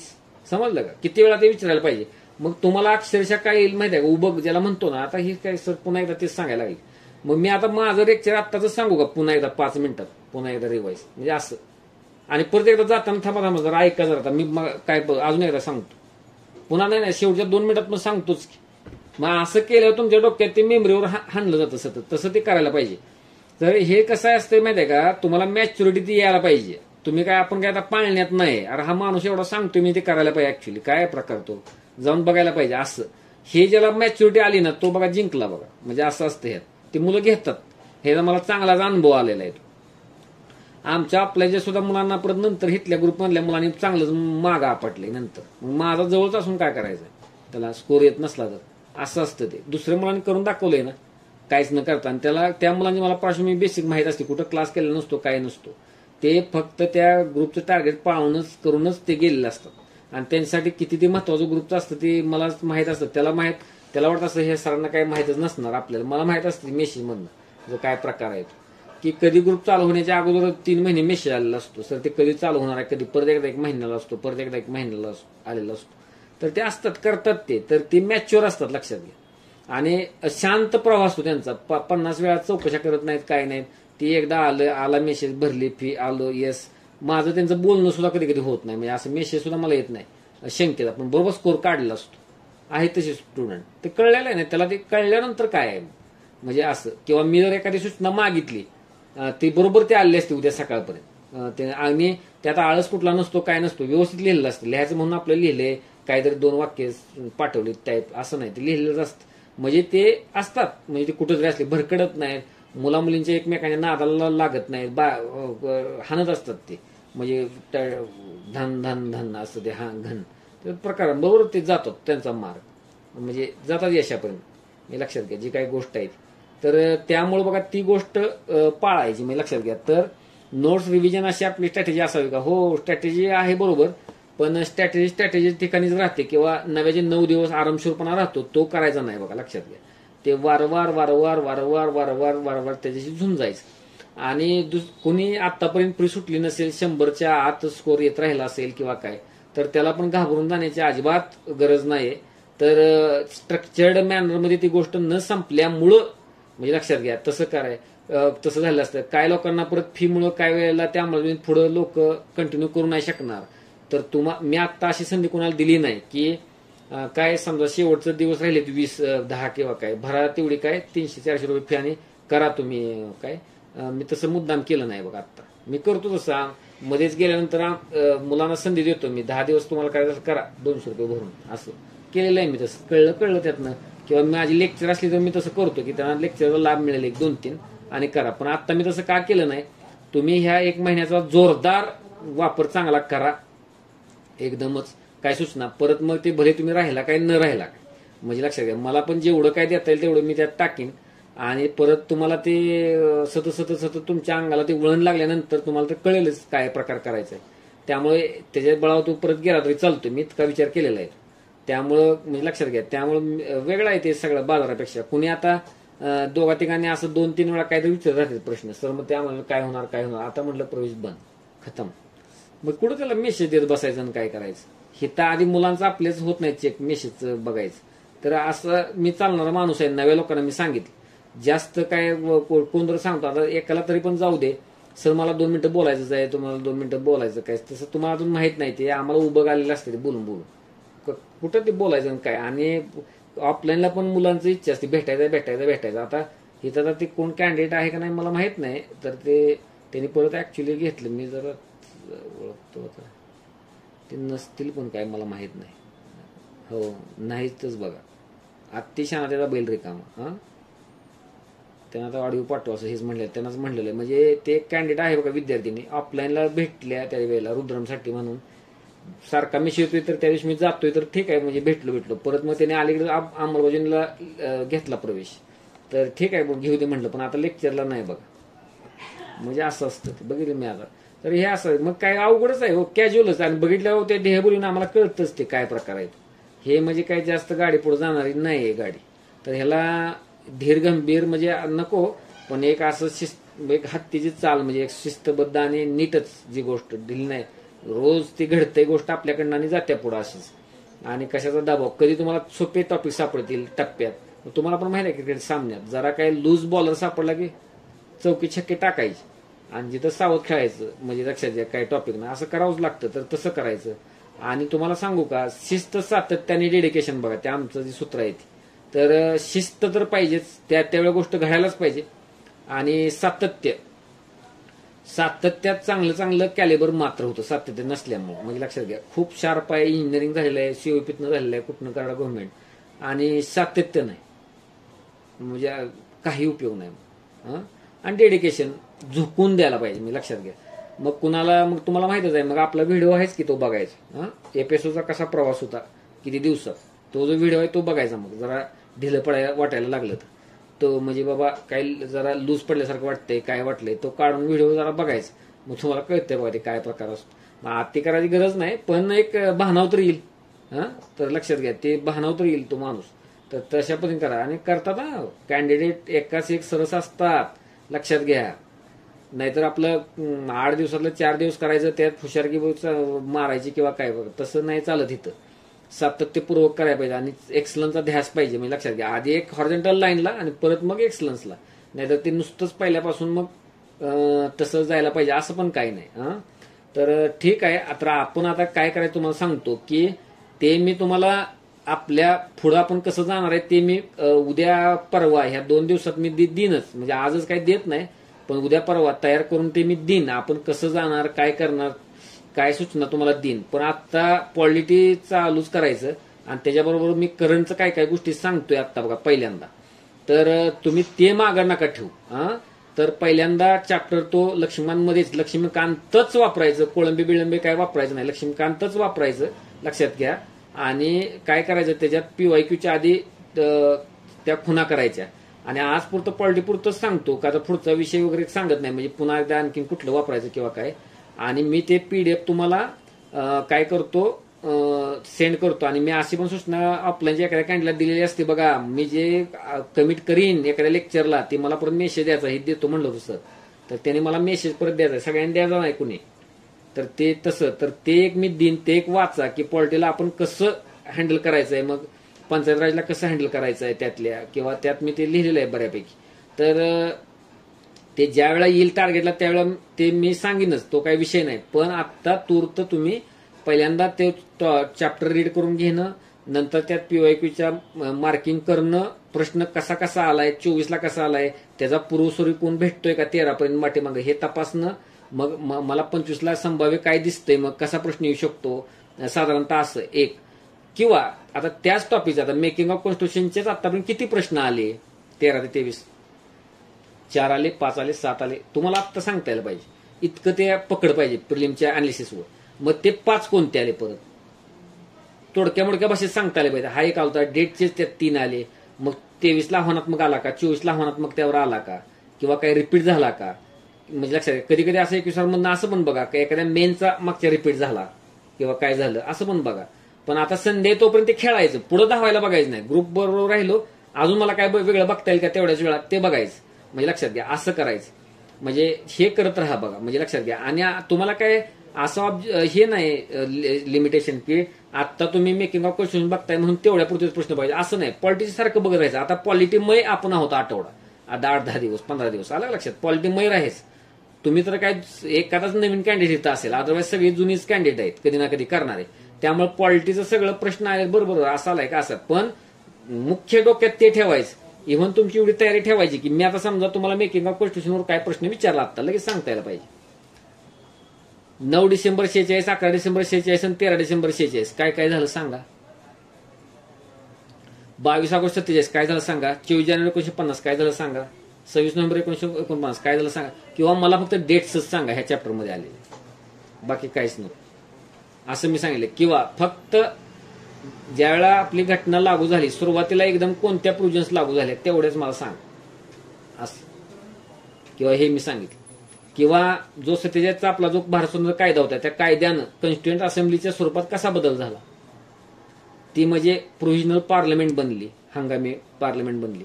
किंवा त्यातले जे कॉन्स्टिट्युएंट असेंब्ली काय झाली तर हंगामी पार्लमेंट बनली. परत त्याचे जे मेंबर आहेत ते कितीपर्यंत 299 पर्यंत आले. अजून काय झाला तिसरा बदल, तो बदल. किंवा मला सांगा तुम्ही ध्वजाच्या अनुषंगानं सांगा, राष्ट्रगीताच्या अनुषंगानं सांगा, किंवा तेच सांगा. किंवा किती मेजर कमिटी होत्या, किती मायनर कमिट्या होत्या. मग आत्ताच 24चे प्रश्न कसे फिरलेत, आतापर्यंतच्या कमिट्यांना विचारता वेगळ्याच कशा कमिट्या त्यातल्या विचारलेत, त्या कोणत्या विचारलेत म्हणजे लक्षात घ्या. मग पंडित नेहरू अध्यक्ष असणारे किती कमिट्या होत्या, पटेल अध्यक्ष असणारे किती कमिट्या होत्या, मूळ जी मेन कमिटी होती त्यातल्या उपकमिट्यांचे अध्यक्ष कोण होते. मग मी व्यक्तीचं नाव फक्त घेतलं की काय समजा काय कोणतं पण घेतलं, मग एकच व्यक्तीचं नाव ते त्याचा कमिटी सांगा.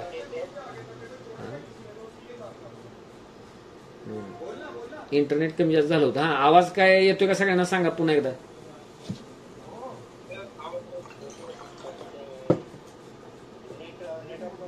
हा आला आला म्हणजे लक्षात आलं, थांबलो होतो बरोबर.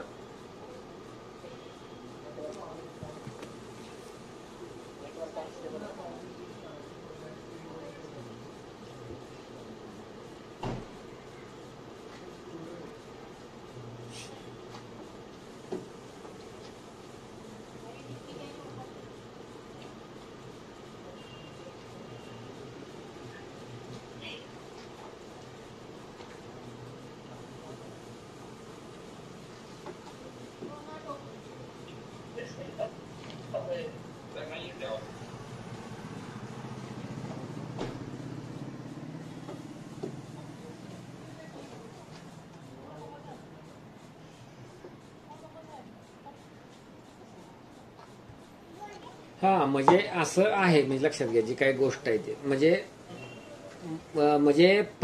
जाता जाता चांगली पकड चांगली होती, म्हणजे असं काय होतं हेच होतं ना.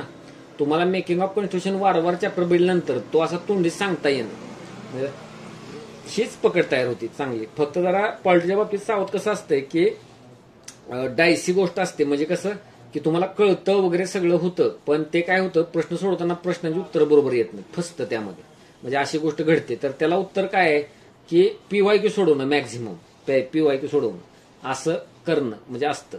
तर ते पुढे जसं चॅप्टर सरकेल तसं, आणि ते मिक्स पीवायक्यू म्हणजे असं नव्हे की एका चॅप्टरची पीवायक्यू घ्यायची आणि सोडवायची, तर मिक्स प्रश्न यायला पाहिजेत, म्हणजे लक्षात घ्या. तर तुम्हाला मी सांगेन की असं की तुम्ही काय करायचं, लक्ष्मणच्या पुस्तकात पाठीमाग आहे ना पूर्वपरीक्षेचे प्रश्न दिलेले असतात बघा, पूर्वपरीक्षेचे युपीएससीचे पूर्वपरीक्षे प्रश्न दिलेले असतात, तुम्ही काढून जर बघितले तर त्यातले फक्त काय करायचं की बघायचं मेकिंग ऑफ कॉन्स्टिट्यूशनवर कोणते प्रश्न आहेत ते मला सुटतायत का. फक्त तुम्हाला वाटेल की खूप वेळ जायला लागला माझा हे, अरे ह्यातनं एक सापडतच नाही, 15 प्रश्नातून एखादं सापडतो किंवा वेळ